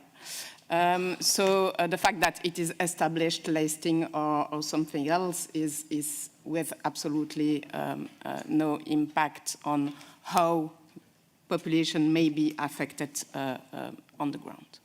So I would like perhaps also jump in of what has been said about the fact that SMEs are already affected by the proposal made by the Commission. That's pretty true, and that's result from the cascading responsibility. So for us, even from that perspective, it would be great to have SMEs on the ground and on the scope of the directive. Indeed, we consider that due diligence is really about providing tools to the companies to be sure that they are really in position, in practice, to respect human rights. As Business Europe said in the previous panel, it is pretty clear that all companies have the obligation to respect human rights. And to do that, the best way to do that, it is to ensure that we know the situation and we have assessed the risk in the value chain. So that's the first point. The second point on EBR, so established business relationship, we consider that this notion, and in that subject, on that subject, we are also in a way agreeing with the companies, Business Europe and other, we consider that this notion is not adequate finally to answer to the situation and to really tackle the objective of the directive. So we propose to delete it. And we have a lot of argument around that. Of course, the fact that it is completely vague, we fully agree with that. The second thing is that that means that in practice, some SMEs that are in established business relationship with large company will have to apply the conditions that are provided by those large companies and will be in a different situation and will not benefit from an equal treatment if you compare to other SMEs that are not in established business relationship. That's a huge problem. And we consider that it's not in line, finally, with what is required in EU law in terms of motivation of legislation, because it's not in line with the double objective of the directive. The first one, the respect of human rights. Of course, there is absolutely no reason to consider that an SME that is in established business relationship with a large company will have more obligation than another.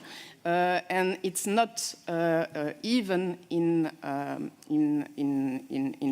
full compliance with the other objective, that is to ensure a level playing field between the companies.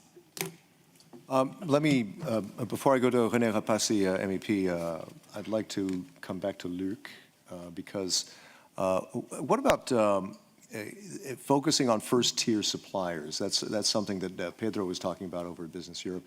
What's your opinion on that? I think I already said this. So we are also in favor to limit the due diligence to the first tier, as it is the direct influence and the only influence an SME has. May I reply to what Gail said? Because, in fact, I fully agree on what she has said. And she said something very important, which we welcome. She said SMEs need tools. This is exactly missing. And already in 2011, 11 years ago, our organization has called up the Commission to provide tools. It is in our position papers. You can check this. So we had proposed to the Commission to pool up together the resources of United Nations, from the ILO, also from NGOs, but in the time we have asked the help of the NGOs, and they said, sorry, we don't have the resources to help you. So to pool together the resources also from the embassies and the representations of the European Union in third countries in order to establish databases with companies that are reliable for our SMEs. Because our SMEs, if they want to trade with third countries, they cannot do the necessary checks. And it's not about not respecting the human rights, because of course the companies, the SMEs respect it here, but it is the non-respect of the human rights in third countries. And then the Commission has published there last year, I think, a publication concerning the respect of the fight against forced labor, with some guidelines which are completely not usable by small and medium-sized enterprises. So if you say, no, I mean, you cannot apply them, sorry, this is again a list as in the actual proposal of general norms that you have to check.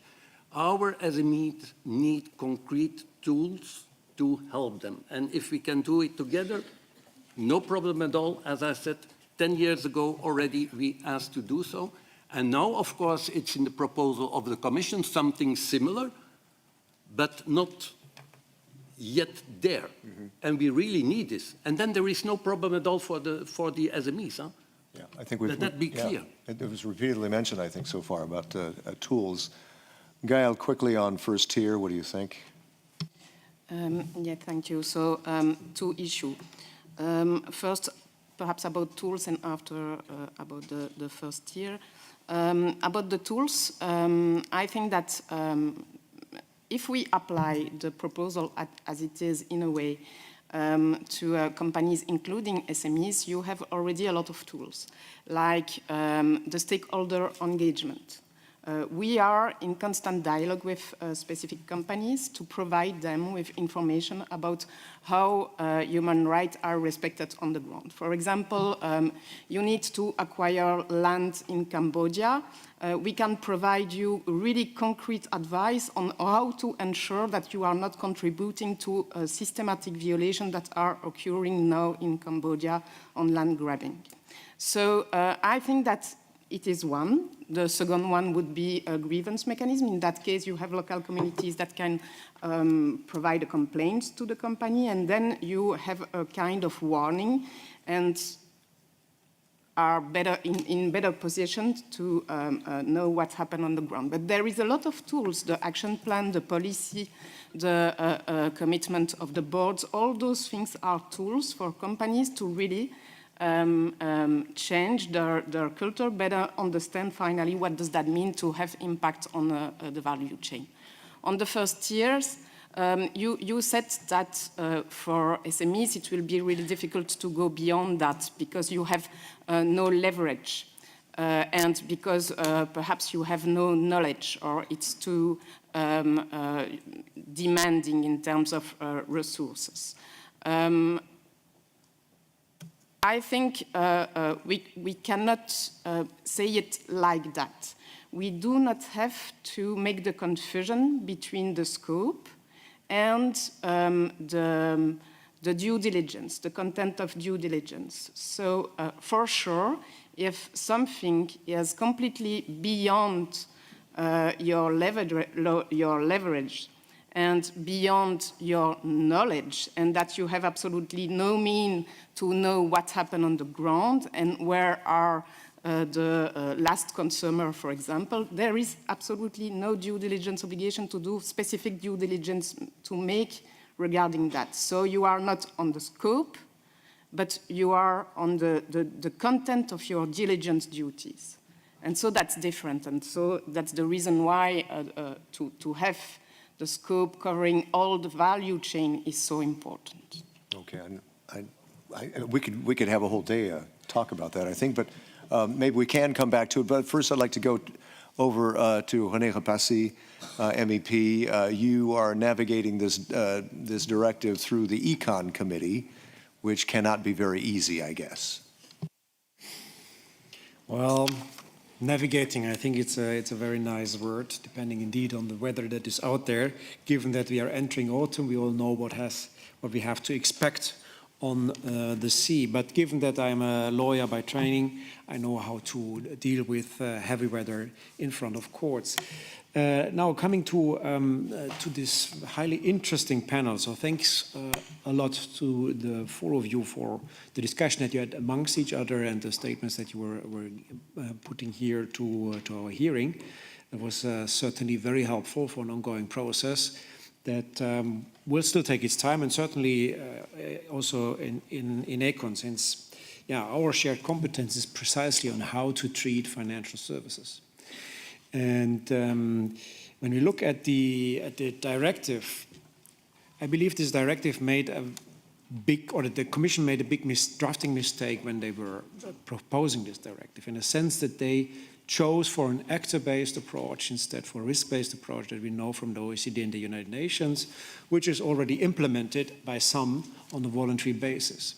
And then nevertheless trying to get the risk-based approach through the back door into the draft and trying to make a good mix out of it, which in my eyes has its faults and its flaws. And that's now what we are dealing with, and trying to get to repair this in a manner that it works, because I'm totally with Luc that says what we don't need is another ticking the box exercise, because that is helping nobody. It is an additional burden for any company, which is of course unproportionate for SMEs, and it doesn't help anybody on the ground. So in that sense, that is something we have to, that should definitely not happen.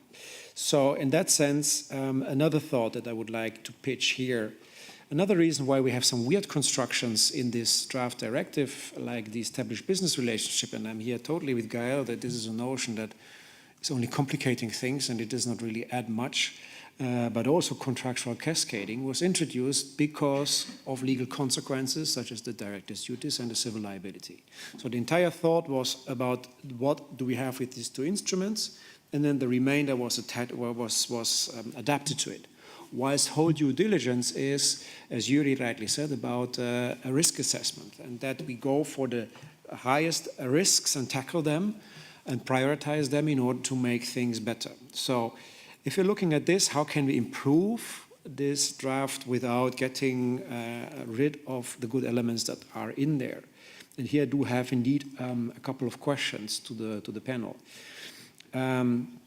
For Luc in particular, because this is really something that I'm thinking about all the time, what we do with the SMEs, because I'm totally with you, the 99% is a marketing trick. Contractual cascading ultimately leads to big companies shifting the burden to the smaller ones that have difficulties to deal with it. And when we are in a liability situation, big companies can simply say, I have a contract, so I'm not liable for whatever you're telling me. So in that sense, do you think if we take out contractual cascading in a sense that is currently in there and replace it by a broader way of how the interaction between big companies and SMEs is done, that would alleviate the situation for SMEs? For JURI, I had the question knowing that you're an insider. Financial sector is in particular about its leverage power on those that actually should have the due diligence obligations. So what is your experience on this leverage power if you compare it before entering into a financial agreement with an undertaking and thereafter?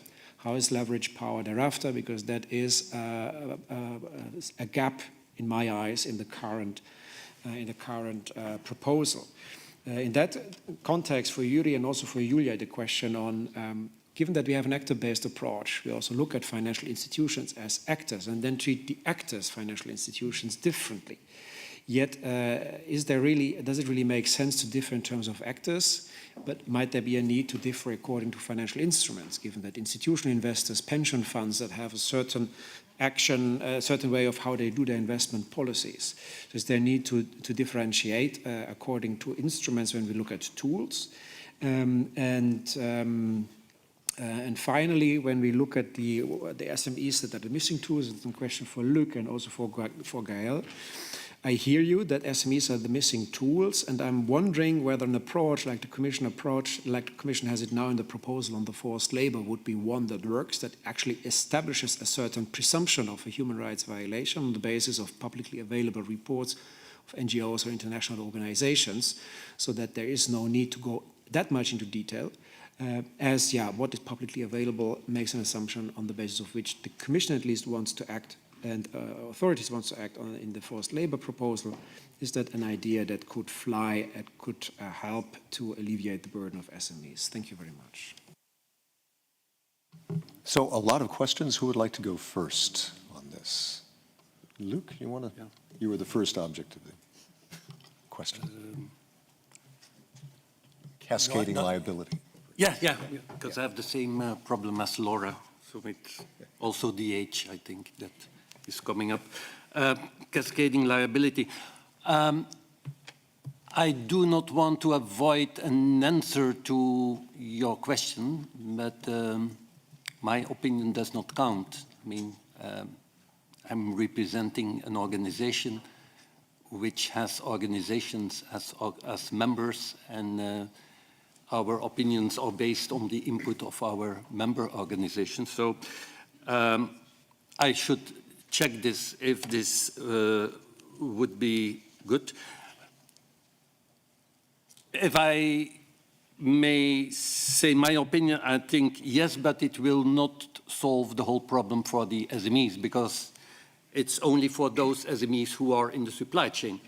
What is also our concern is the SMEs who are directly dealing, for example, with third countries, and for them this is not a solution, and therefore, again, there the issue of the missing tools is extremely important, because we want our SMEs to be responsible, to have a due diligence policy, We are committed to this. Our organizations, our members, our enterprises are committed to this, but they cannot deliver because they are missing the tools. And once again, I repeat it here, we want to do something, but we are missing the tools. The tools are not there.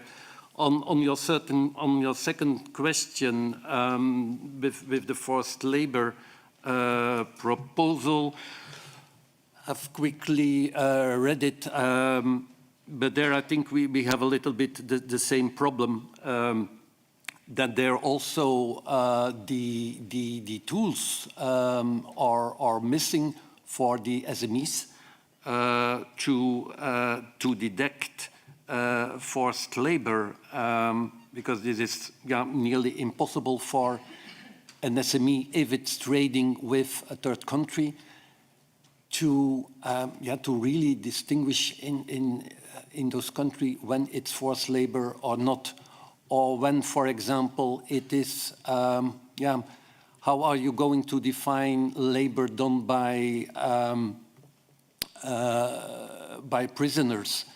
Of course, for China, it's clear, but often the instruments are missing, and there, once again, I think that there the neutral information from ILO, from embassies can help our SMEs. I don't know if this is an answer to your question. Okay. I'd like to get to the other three speakers, but are there any questions out here that we'd like to get to before the end of this panel? All right, we'll get to you in just a second. If we could get brief answers from each of you as well. I think, Yuri, you were next in line on the questions, right? Yes, I think it was. I should keep it brief. But to your first question about successes of engagement, I think first it's important, I think, to address that the current proposal does not really include for financial institutions an ongoing due diligence process. It's only in the proposal it's only necessary to conduct due diligence at the pre-contractual phase,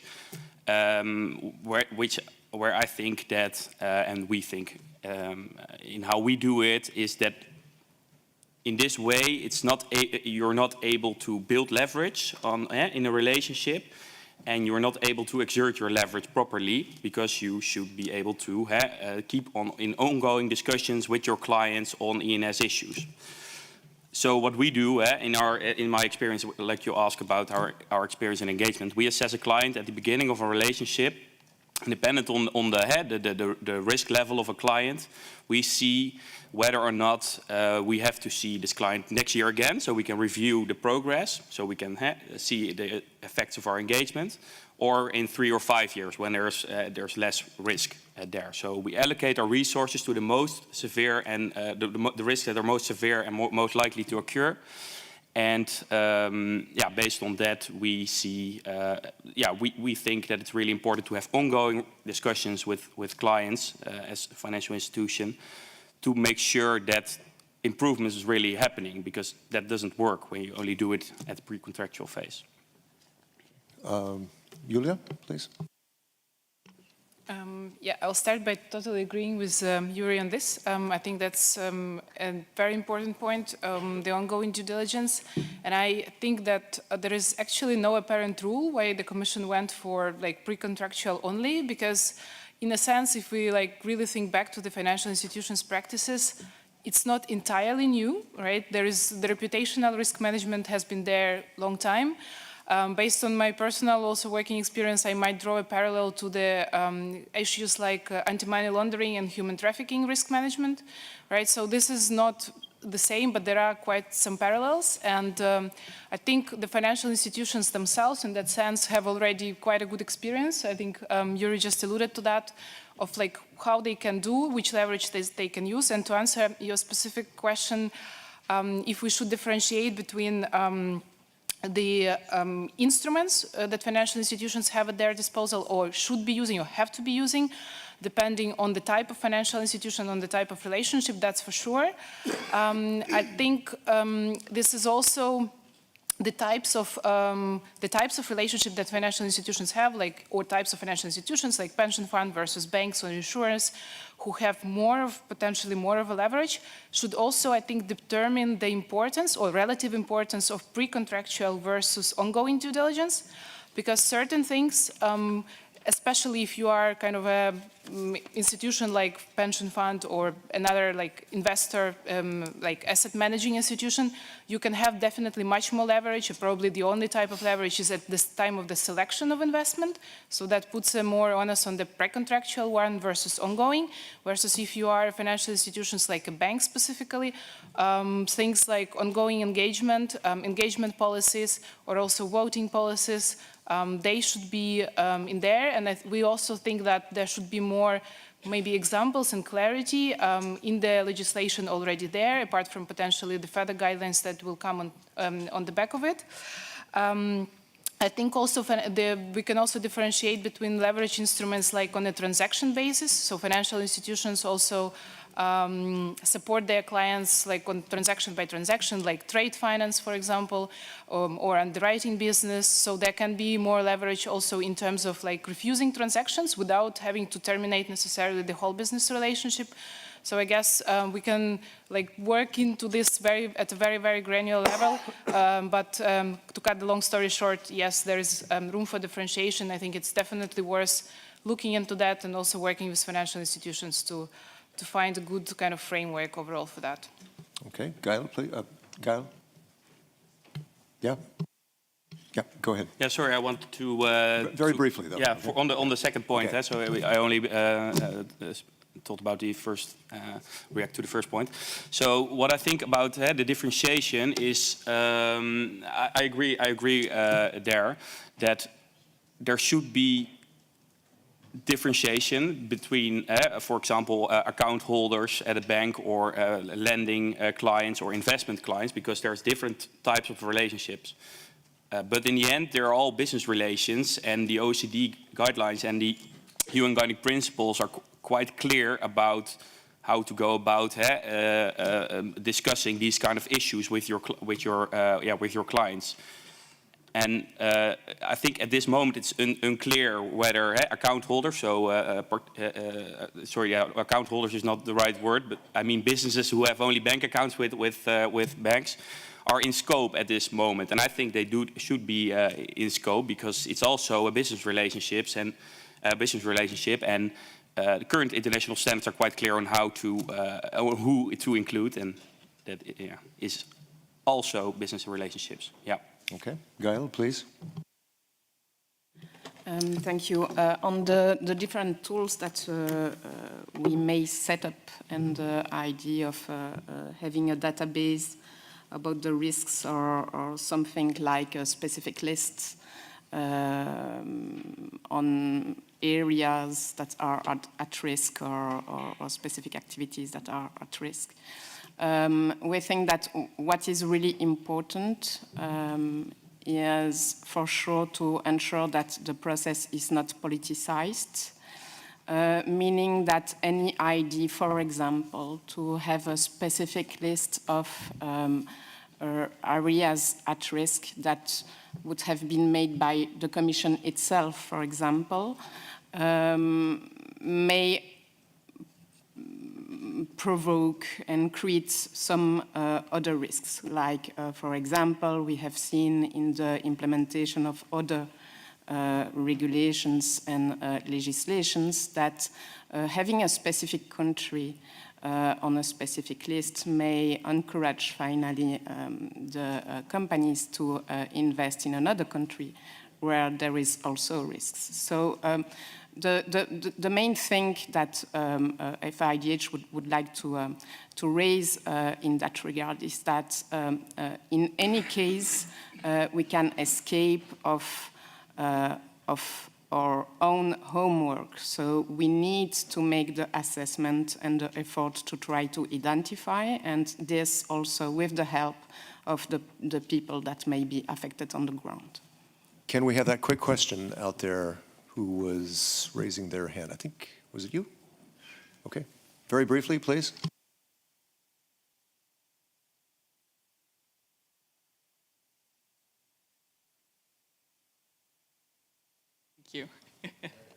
Thank you so much. My name is Alina Kahle. I work for the human rights think tank, The London Story. And since this panel is called From Multinationals to SMEs, I wanted to zoom out to the multinationals again. And this question is probably mostly for FIDH or for MEP Rapasi. We have been engaging with Meta as a big tech platform quite closely regarding its annual human rights report, which claimed that it's a pioneer report, but which we know has not disclosed many things that we personally alerted them to regarding mass atrocities in India.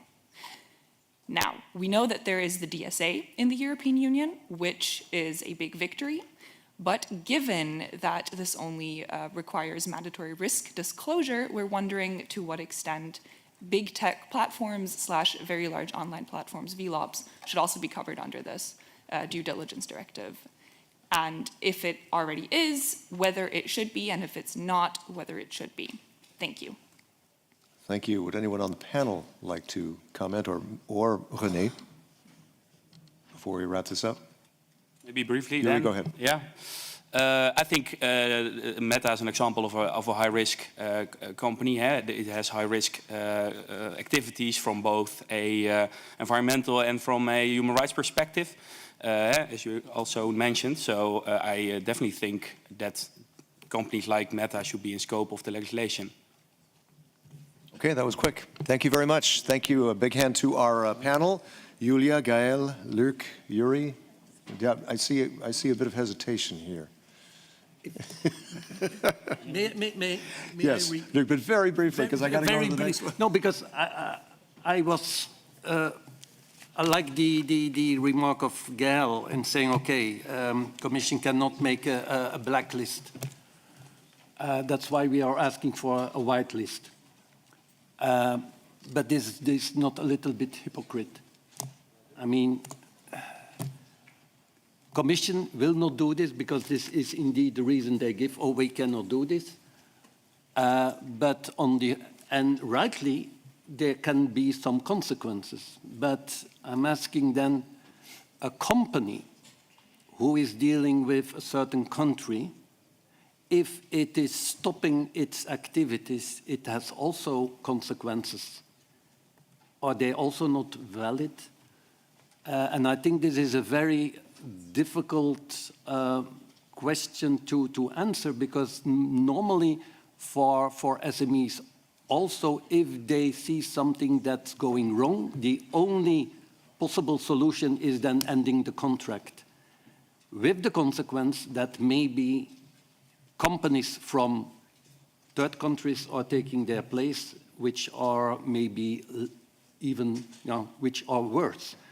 And this is really a dilemma. So I fully understand the political reasons for the Commission, but on the other hand, there are also sometimes for the SMEs reasons to stay. And I think also the issue of child labor, I think that everybody agrees that this is also a very difficult topic, what to do with child labor, and that there is no white and black solution for this. And therefore, I think that we should have a really balanced legislation, once again, something that is feasible and workable for everybody. Okay. Luc, thank you very much. My thanks again to Luc, to Yuri, to Gael, to Julia. A big hand to them, please.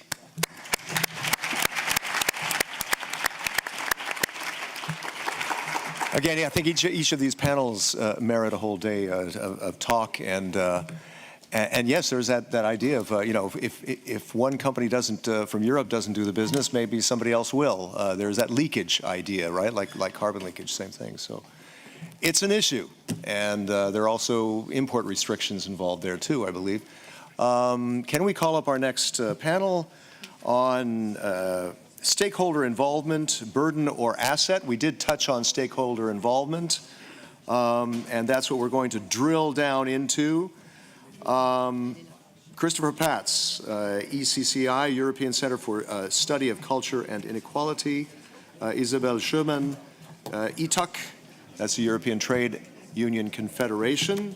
Rob Lederer, CEO of the Responsible Business Alliance, which bills itself as the world's largest on corporate social responsibility in supply chains representing companies like Apple, Amazon, BMW, Ericsson, Fujitsu, and on and on and on.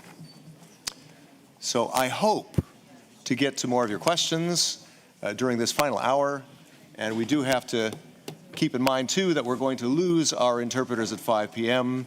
local time, so we want to keep parlons peu, mais parlons bien, as you would say in French. Let's keep it as terse as possible so we can get to all of the speakers and the questions. Let's begin with Christopher Hatz. Christopher, are you here? Okay. Do you think, hello, Christopher, do you think that stakeholder involvement is addressed enough in this directive or not? Thanks, Chris. And I'll just correct the organization, if you don't mind. I'm from the European Coalition for Corporate Justice, representing around about 500 NGOs, trade unions, and consumer organizations who advocate for corporate accountability and access to justice for victims of corporate abuse from across Europe. To answer your question, I would give an affirmative no. And I would like to refer to the words of Saida Khatun, the Vice President of the Baldia Factory Fires Affectees Association, with whom I discussed in Pakistan last week, a couple of weeks ago, on the 10th anniversary of the Ali Enterprise factory fire, which killed about 300 workers, a lot of them underage. And I asked her this question about the importance of stakeholder consultation in due diligence, and her response was, companies need to talk to us because if they don't, how are they meant to know what problems we face? If companies speak to us, we can tell them what we see. We are the ones who have to face the risks, and we can tell them what needs to be done so that they can fix the problems. Now, that's a relatively simple statement, but I think we can extrapolate really quite a lot from that for the purposes of the proposal.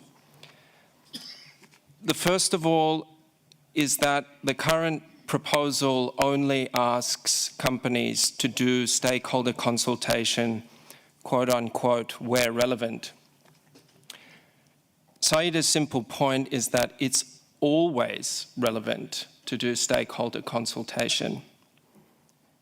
If you are trying to identify the risks in your supplier base, you need to talk to the people who are facing those risks, and they will tell you. That's relatively simple. And a lot of companies espouse the effectiveness of this as an identification tool. Now, if you are a company and you have suppliers numbering in the tens of thousands or even hundreds of thousands, of course, there are other means by way of legitimate proxy organizations, global trade union confederations, organizations such as GAIL, who was sitting here before, who have global networks of civil society organizations on the ground.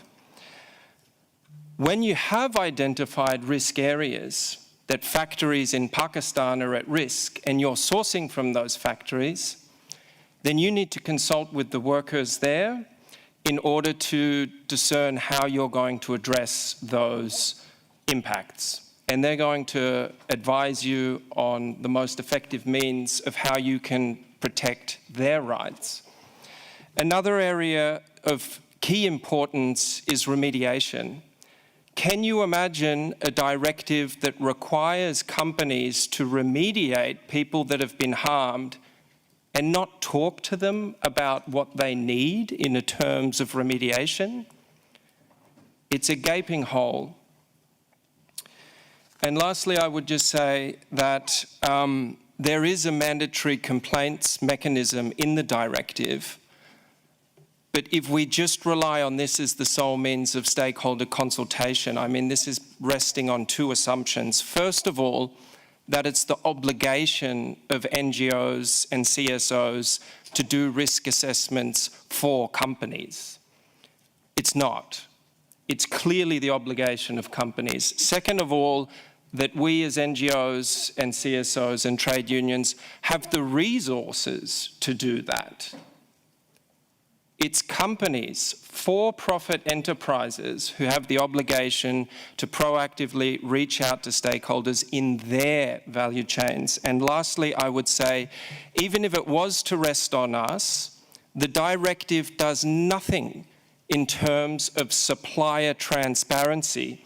How are we meant to know to make a complaint that this factory is producing for CNA, for instance, because there's no information. The way we got that information after Rana Plaza and Ali Enterprise was by going through the shirts and looking at the labels on the jeans amongst the dead bodies to find out, oh, this is a factory which was producing for CNA. So we need that disclosure information as well in order for stakeholders to use a complaints mechanism effectively. Thanks. More transparency. Isabel, what about the role of trade unions in engagement? What should that role be, and how do you see the directive on that? Thank you so much for giving us the floor. Of course, there is a role for trade unions and for workers' voice. What a question. And I think this is, from the trade union side, I would say there is a business case for the involvement of trade unions workers, likewise business case for the involvement of stakeholder in general, and I speak here also with NGOs. And in particular, because this is how you do good business. And what we've seen, if we are serious with the game changer that could be this directive on corporate sustainability, due directive, that was previously named mandatory human rights due diligence and responsible business conduct. And I think here the change of the name might give us some hint where we are going to. If we are serious with going to do good business, then we should be serious with our values. And I wonder, exactly like Chris, why the Commission in this draft proposal has not respected the existing legislation, being at the national level, being at the European level, since at least the 70s. And here I speak for the need for information, consultation, participation for any development at the business level when it comes to employment, when it comes to working conditions, when it comes to the investment, when it comes to merger, when it comes to looking for suppliers and subcontractors. And I think here, if we want to be serious, we have to be part of this directive, because we are part of the solutions and we are part of the prevention that is needed to prevent human rights violation. Here, clearly, do not create a second-class human rights. Workers' rights are human rights, and I think this is clearly the case, and it is not just at the European level, because it's what I hear. This is European values we cannot transport outside in the world. This is ILO values that should be respected worldwide. And I think, do not tell me either that you don't find workers everywhere in the world, nor trade unions. That's wrong. There is an international trade union confederations that speak for workers in the world. You have European trade union confederations I'm speaking for today. We have workers and workers representative anywhere. Just let them represent the workers. And I think this is exactly where we can make the difference here in Europe. Rob, how much is it in the interest of big companies like the ones that you represent through your Responsible Business Alliance, how much is it in their interest to do more of this stakeholder engagement? Well, first of all, let me thank you for the opportunity to be here. I had to laugh in your opening statements earlier today when you talked about you hoped that the American community was watching. I happen to represent that American community, and we're watching as the world is watching. And I think all of our best hope is that this regulatory directive, when it comes out, will be that sort of example around the world of how you can legislate responsible sourcing regardless of where it is. You know, I think that's a hashtag due diligence there. There you go. Somebody send that There you go. And I will say, you know, we, The RBA has members that do business in over 120 countries around the world. They're large multinational companies in many cases. They represent those large supply chains in the thousands in many cases, which is not unusual. We are a tools provider that provides the tools in many cases, not to substitute the individual company's responsibility, to provide the tools so that they can live in to those responsibilities regardless of the size of the company. And I would say that stakeholder engagement is one of those very important tools. In fact, one of those very essential tools. And it certainly is a core of what we do. We use stakeholder communities as an early warning sign in the field and in the regions so that our members, our organization, our companies can understand what those challenges are. Can you give a concrete example of that? Sure, yeah. We, well, through a whole variety of things, it's essential. We do audits. We know audits take a bad rap around the world. We don't think all audit programs are the same, but the audits, successful audits, it's essential to have worker engagement in those audits and front and center in everything that we do. We offer retaliation tools for workers who participate in those interviews. We make it the foundation of our process. We collaborate with local NGOs, for example, on worker grievance programs that we've piloted all around the world. Okay, but you're still talking generically. Is there an example of stakeholders who are seeking justice and got it? I mean, yeah, we think so all the time. I mean, I'll give you a general, and you know, we've seen over $100 million in worker fees paid back of workers that are in forced labor through that combination of stakeholder engagement, through our tools and services. And through the due diligence that our industry practices. And so that we would use that as a very clear example of the effectiveness of governments, industry, stakeholders, NGOs, civil society working together in the places that we operate in. Can I pitch this out to the audience real quick? Is there a question out there before we move on to Rafael Glucksmann? Yes, please. Hi, I'm Davinia Ovet-Bondi from Save the Children. So you're mentioning stakeholder engagement, and obviously children are affected by adverse impacts, the high risks, for example, in relation to child labor, but also other impacts.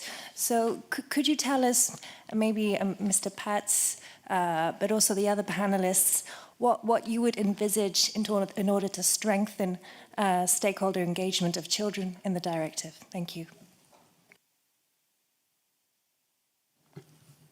Thank you very much for your question. I think it goes to the broad point of the need for quality requirements for stakeholder consultation, with special consideration for particularly vulnerable groups which companies need to take into consideration. Not all stakeholders have the capacity to represent themselves in a coherent manner that adults would understand. So in that case, yeah, proxy organizations or agencies such as the UN Agency for Children's Rights, or organizations such as yourself, dare I say, would be, you know, in that case, responsible for representing the rights of children to companies. However, I think arguably more important would be local groups who know the situation for children in areas where risks have been identified by a company. If there are particular risks to children, then yeah, their guardians and representative organizations would need to be consulted. But the broader point about the need for quality requirements for stakeholder consultation, you know, if it's for children, if it's for indigenous communities, the OECD does have elaborated guidance on this as well. And so that's one source of inspiration that we, for our part, would like to see elaborated in, say, recitals or guidance. Yeah. Okay. Isabel, Rob? Children do not belong to businesses, nor to companies. And I think this is a clear statement that we should be well aware of. So if we ban projects coming in the European Union because they're based on forced labor, they should also be banned when they come from child labor. And I think this is clearly where we stand. And I'm totally with Chris. If there is child labor in a business, we have to make sure that we are in very close relationship with those who are using children for doing their business so that they stop doing that, and that we propose to the children and their parents schooling so that the children goes to school and not to the factory. And how do you deal with that in a complex supply chain? Do you have an example of that, Rob, where it actually works? All right. I think it all goes down to the importance of the local level and on the ground. We're an organization that's on the ground. We're practicing responsible sourcing. And if this directive has a requirement of companies, which we support, by the way, to have a responsible sourcing program in place of their supply chains. For example, in the German law, it requires a worker grievance mechanism to be in place for those supply chains, a tool that we have worked very hard on providing factories all around the world, wherever they are, so that children, workers, local NGOs, civil societies can tap into that worker grievance mechanism that we offer throughout the world, so that we get that early warning signal and then we can address it through our compliance activities. So you think that the way that the directive is drafted now is okay, or should it be reinforced on that stakeholder engagement question? I think, the directive ought to be very clear that companies, A, should be responsible if they cause harm directly on anybody. Two, that they should have a responsible due diligence program in place to monitor their supply chains, and that they should have the tools and access to the tools, which we think they can get through industry schemes like the RBA, to be able to monitor that and bring both relief and remedy when issues arise. Okay. Let's go to Raphael Glucksmann, who's on the Human Rights Committee, and you are the navigator for that, the rapporteur for the directive there. What you've heard so far, a bit of reaction?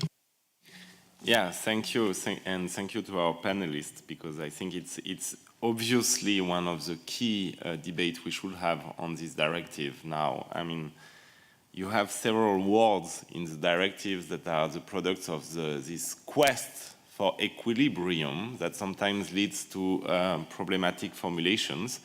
Established business relationship, you already spoke about it, is clearly one of these expressions that's problematic. Then you have this where relevant. I mean, this expression is really an issue for us, and we will delete it wherever we can find it, because it's always relevant, and as Chris has said. So from our perspective, it's very important that this is considered today one of the main points, because in droit, the stakeholders will be at the center of our concerns, obviously. And I have several questions. I have a question on the access to justice, because one of the weak points, I think, but then I want your point of view, is on access to justice for impacted stakeholders. So what's your assessment? What should be changed? Then you have an experience in responsible business in RBA on remediation. You spoke a bit about it, but last time we had a discussion, I think you can even expand your explanation on that. What do you think should be drawn as a lesson from your expertise for this directive to change on the remediation, and what's the role of stakeholders in the definition of remediation? Then I have an issue, and this is coming from the Human Rights Committee, obviously, which is the problem of not defining specific protection against risks for stakeholders that are involved in the process. Because obviously you have stakeholders who are targeted because they raise concerns and they raise alarms. So what do you think should be the good practice on that, and how we can change the directive so that actually we take into account the fact that we need to protect those who are getting involved in the process itself? And then my last question that's connected to this one is, what do we do in specific situations when we, for instance, have to face state-sponsored forced labor or situation, and where stakeholders cannot actually be active because of obvious direct security reasons? I mean, what do we do, to be concrete, in China with Uyghur forced labor? How do we interact? How do we make them part of the process if you have a totalitarian state that is actually controlling everything?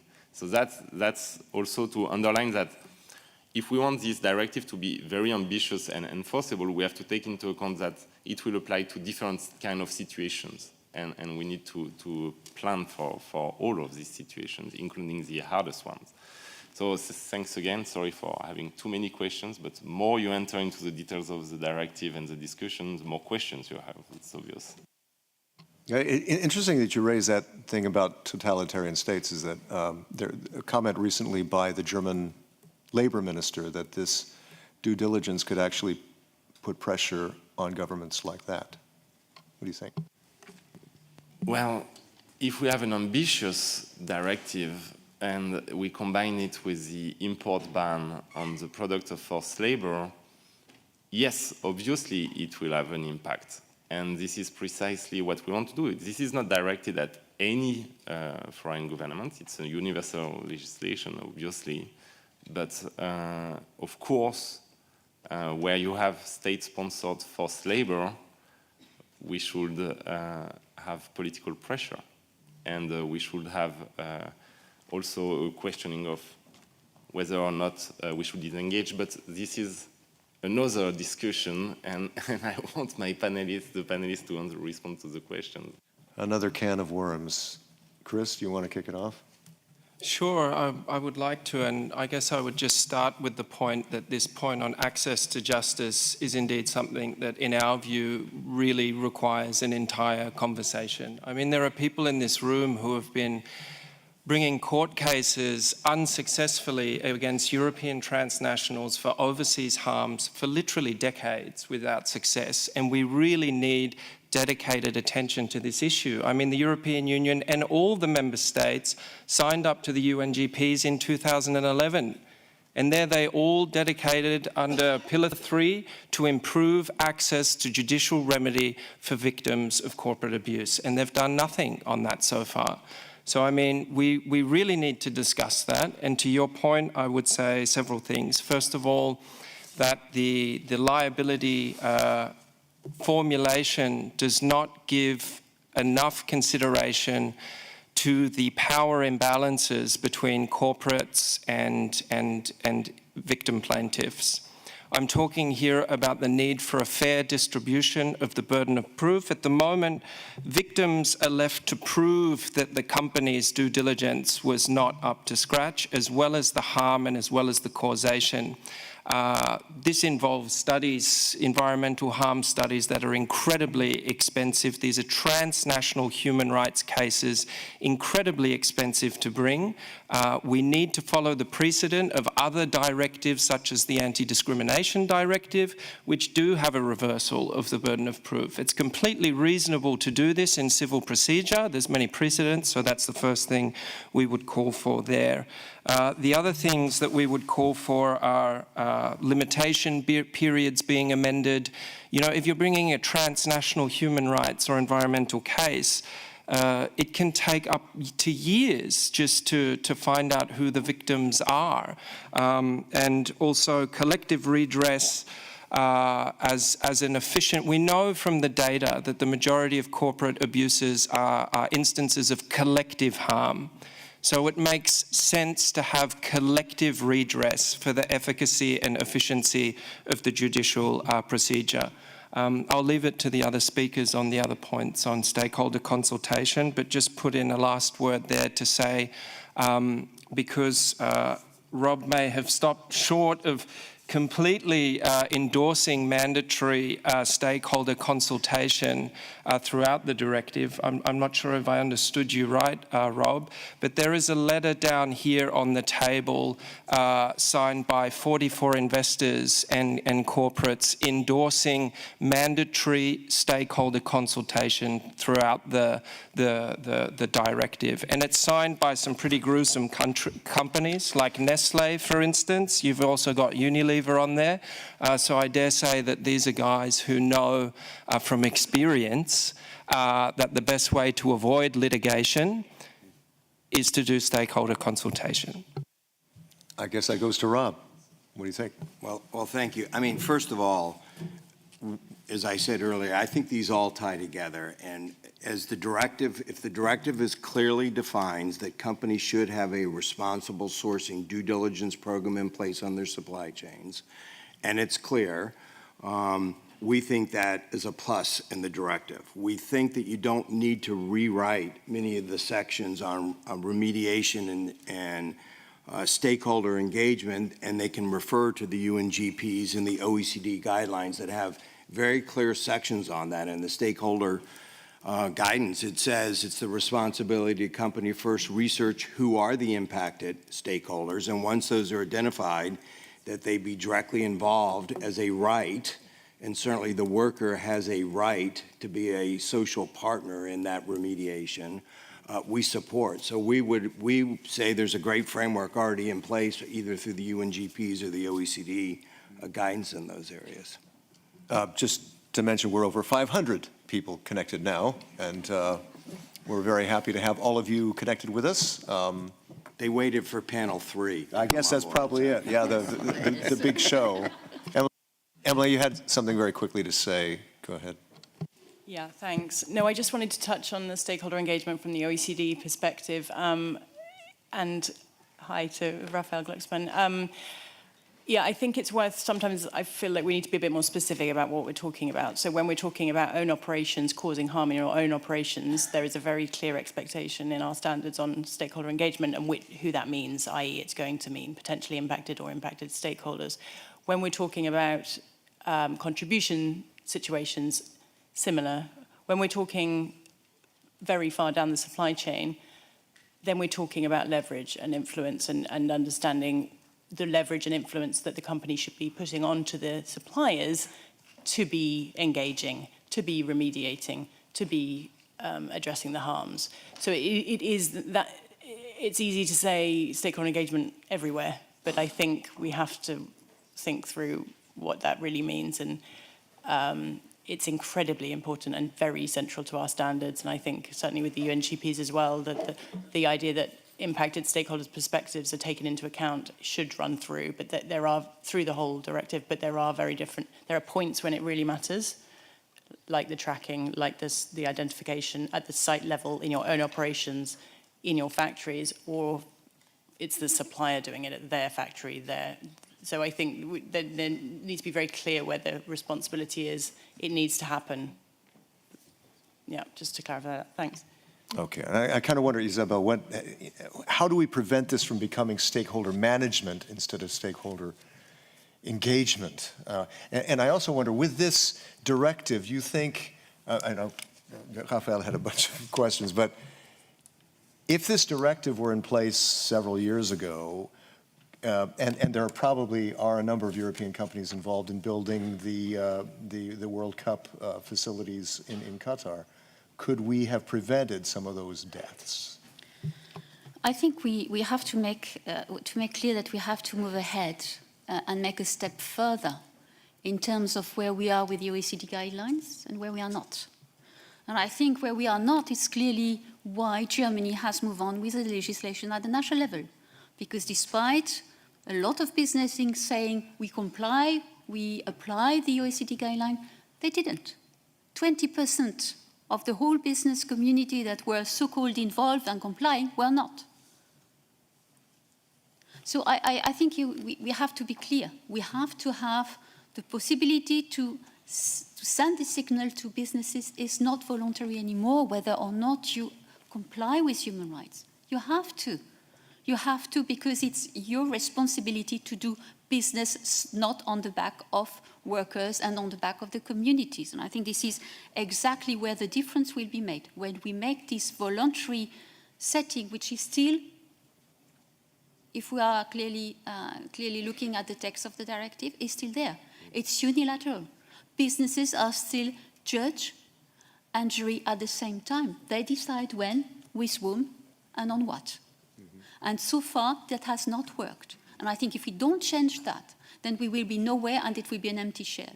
And an empty shell which is really given kind of ammunition for those in Qatar who says, well, we built that famous sport arena for the whole world, and no one is saying anything.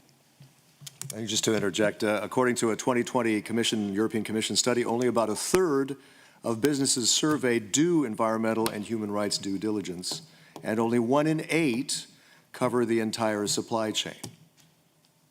So that kind of reinforces your argument. Is there another question out there? Yes, please. Good afternoon. My name is Henrik Leitenberger. I am the head of EU Affairs for Technology Industries of Finland. First of all, thank you very much for this very illuminating and interesting discussion, and perhaps also to quickly introduce our point of view. The TIF is very much in favor of due diligence regulation, and we believe that this is the right way forward, because only a comprehensively responsible business is also a successful business. But my question is actually a question that has already been asked, but I'm not entirely sure if it's been fully addressed, because Raphael Glucksmann asked the question about what to do if we are dealing with a totalitarian state such as China, and essentially what can be done, essentially, because this obviously goes to the question of essentially to what extent is this, where can essentially business act, where is it the responsibility of states to act, and where that line essentially becomes difficult to tread, essentially, what is there the best way to do? That's a big question. Chris, do you want to deal with that?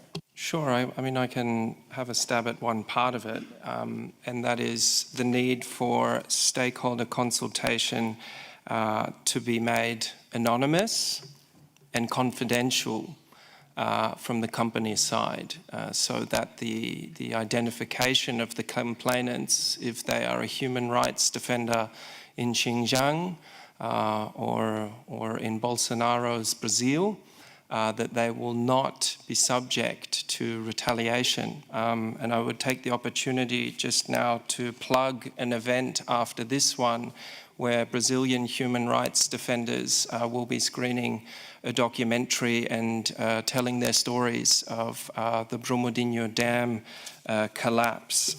So I would encourage you all to go to that event. It's Benelli 3G2, because if we are discussing stakeholder consultation on an all-European panel, indeed conference, we might be missing the point a little bit. So I would just encourage you all to get along to that next event. But yeah, confidential and anonymous stakeholder consultation routes. And I believe there's some inspiration from the whistleblower directive that we may be able to take on as well. So, Isabel, where does the responsibility lie? I think that's the question, right? No, I think it's very right to use the whistleblower as a kind of model that goes beyond Europe. And I think this is also what we hope the CSDD will go beyond Europe and make the difference here in terms of respect and protection. And I think the protection dimension is key. This is one element that is throughout the European legislation, so that you protect the one who defend others, and in particular the weakest part of a contractual relationship, which is on one side, of course, the employers, and on the other side, the workers. And I think the more you go through the supply chain, the more you see these discrepancies and this unbalanced situation. Now, when it comes, when it comes to doing business with autocratic regimes, well knowing that the whole is not even respecting or thinking of respecting human rights, and I think here the CSDD could play a role indeed, because it will responsibilize the businesses, but we have also to make sure that there is a link with the trade policy of the European Union. And here I would like to appeal that here we have also a sustainability impact assessment that should be done when there are negotiations between the European Union on one side and another state on the other side. And unfortunately, currently, this sustainability impact assessment comes after the agreement, so much too late in terms of impacting whether or not to do business with this country and on which basis. Rob, anything else to add there?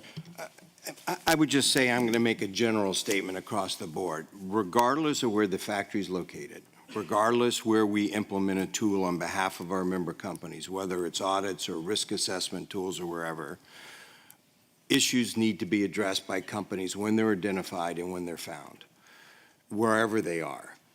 And as is outlined in the OECD guidance, it's the obligation of the company, and we support very strongly to work with those companies to rectify and to remedy the situation, as opposed to first reaction is to just withdraw or take their business somewhere else, because in the end, all that does is leaves the workers in that same vulnerable situation. But we are realistic and to understand enough to understand that if there is a situation wherever it is in the world where you can't remedy that situation, then companies have no other result but to make a B2B decision to withdraw, regardless of where it is. And I'll leave that statement at that point, but I think everybody can read between the lines. Okay. We have a question over here, please. Yes, thank you very much. I'm Neva Nachtigal. I'm from Clean Clothes Campaign. We're a global network of over 230 trade unions, NGOs. The which campaign, you said? Clean Clothes Campaign. Clean Clothes Campaign. Yes. I know that one. We're trying to improve the working conditions in the garment industry. And I would like to touch upon, I'm happy that it was mentioned again now, the point of audits, because we are one of the industries that is characterized by a lot of auditing. And we have shown time and time again how seriously flawed this auditing industry itself is. And the example that Chris started with of LA Enterprises, for example, where hundreds of workers died, is one example of both a failure of auditing as well as of lack of access to remedy.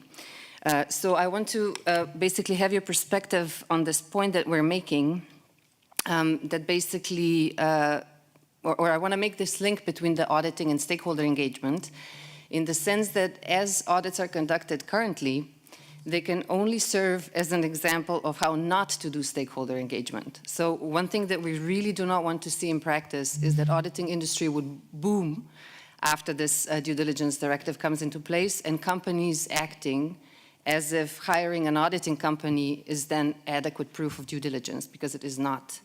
Workers are interviewed on site, they fear retaliation, they're coached beforehand by their managers. I mean, I could continue about this and I won't. I invite you to read our report that's called Fig Leaf for Fashion, where we show how the auditing industry is really structurally flawed. So what we would like to see is, in fact, a move away precisely from this commercial auditing industry and towards stakeholder engagement as a tool, indeed, for an actual quality stakeholder engagement as a tool for monitoring and identifying risks. And I would just like to hear a comment from the panel on this link between audits as we see them now or as maybe they see them in the future and stakeholder engagement. Thank you. Okay, Rob, go ahead. Yeah, well, look, thank you very much for that question, because it's one we're passionate about as well. And I'm going to say this in general. Not all audit programs are the same. I'll leave it at that, and we'd love to sit down and share with you how we approach audit programs and how we conduct worker interviews on-site, off-site, and through social media. And some of the integrity points, checkpoints in our particular program, we're not in the garment industry, but certainly would love to sit down and talk to you about that. But here's where the flaw is and the mistake is made in my viewpoint. You have to look at a responsible due diligence program as more than just an audit. All does an audit do, in our viewpoint, it's a tool in the toolbox. It's an important tool in the toolbox because it's one of the ways we have as companies and as industries to get into the factory to determine what's going on. We start our responsible due diligence process first as a risk assessment tool that looks both at that factory before an audit is ever conducted to evaluate the risk of that factory. If they're a high-risk factory, then that's when we'll engage in an audit. And I want to say again, an audit is a tool. We think it's a good tool, but all it does is tell you what's going on in that factory at a point in time. What it doesn't tell you is how to remedy it, how to rectify it, and how to ensure that it doesn't come back. So 2 years later, you go to do a re-audit and you get the same findings that you had 2 years ago.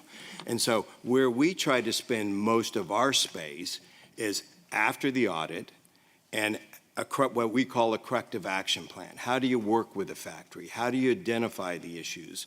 What do you put in place to deal with that?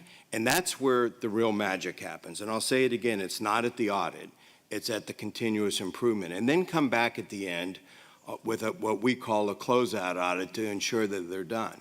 But you got to complement that whole process with things like worker grievance tools that are effective, with stakeholder engagement, with stakeholders at the local level that they're there, that should be a part of the process.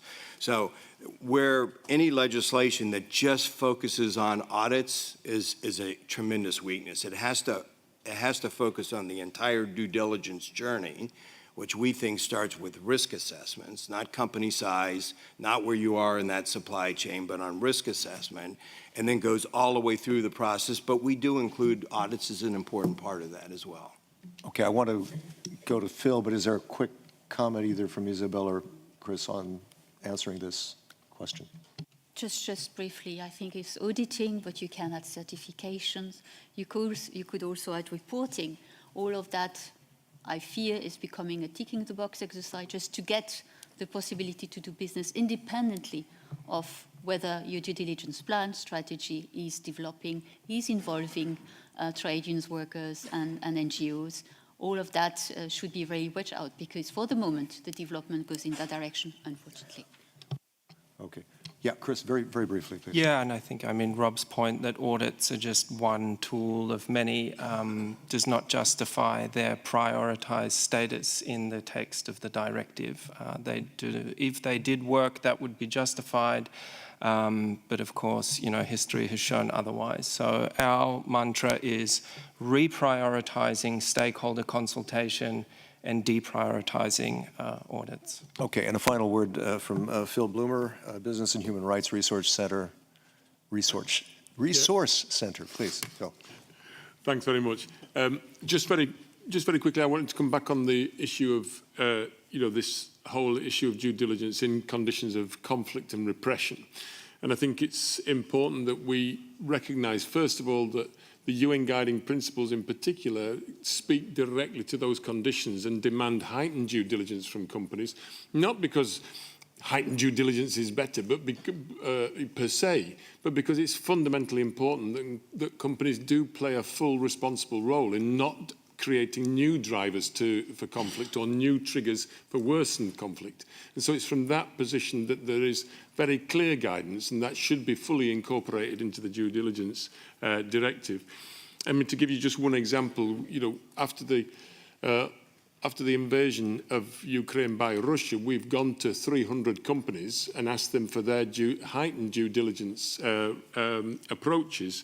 We've had 30 that have provided very strong and effective responses to that, but there's 270 that have not. And so that again demonstrates the importance of the mandatory nature of the due diligence directive.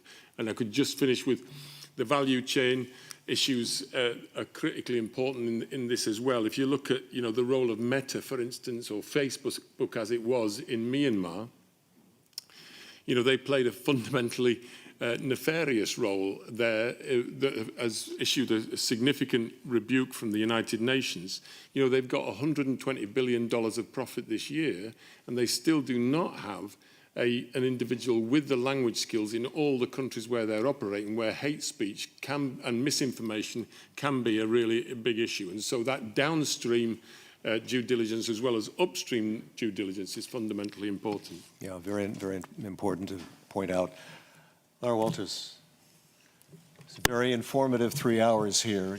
Can you sum this up somehow? I can't. I certainly can't, and I won't try.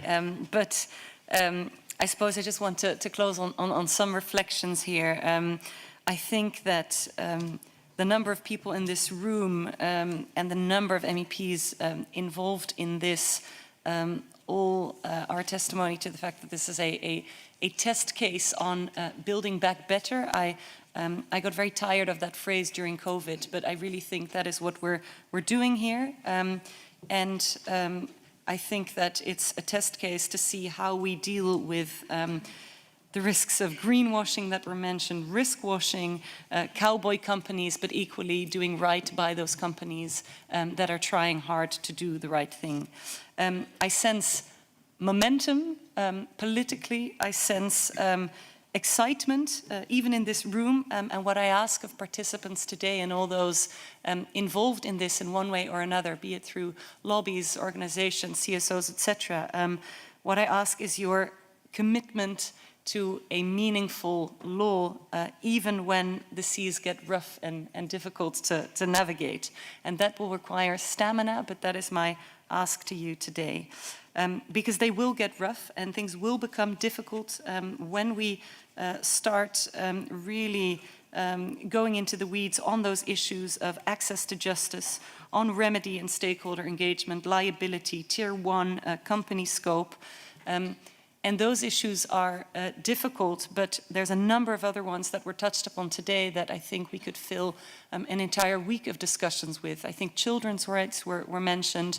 Animals' rights today weren't mentioned, but I think what goes into a hamburger, for instance, is a question that could see 3 hours of discussion just in itself. The role of tech companies was touched upon. ICT, illegal surveillance, censorship, hate speech, discrimination.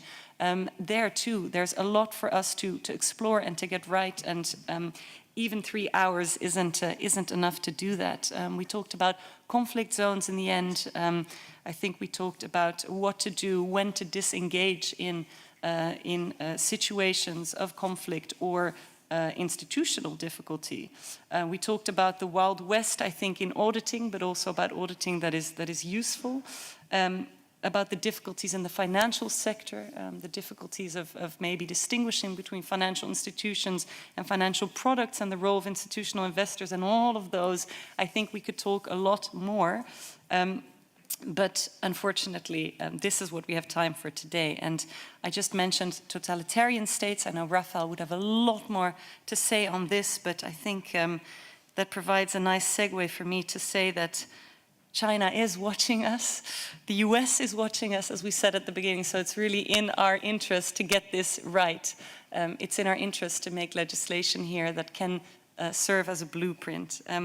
And apart from those watching us, I want to thank the, I think, 1,000 eyeballs that we have connected now, and I want to warmly thank them for their participation. Lastly, there is a film screening organized by my colleague, Marie Arena, which is in 3G2 at 5:30. I warmly thank her for organizing that, and I would recommend that everyone in this room goes there. I certainly will go there. And lastly, I wanted to thank Helene and Andrea from the S&D again with some flowers, because this room full of people required a lot of organization. And thank you, and to all participants again. Our thanks also to the interpreters. Thanks to the interpreters. And to all the speakers. And hopefully you can cast this all wider, as Lara was saying, that we need to get the word out and keep the momentum. So hashtag due diligence of anything you heard or would like to talk about from this event. Thanks to all the speakers. Thanks to you. Thanks to those watching and the interpreters. I'm Chris Burns. See you next time. Thank you.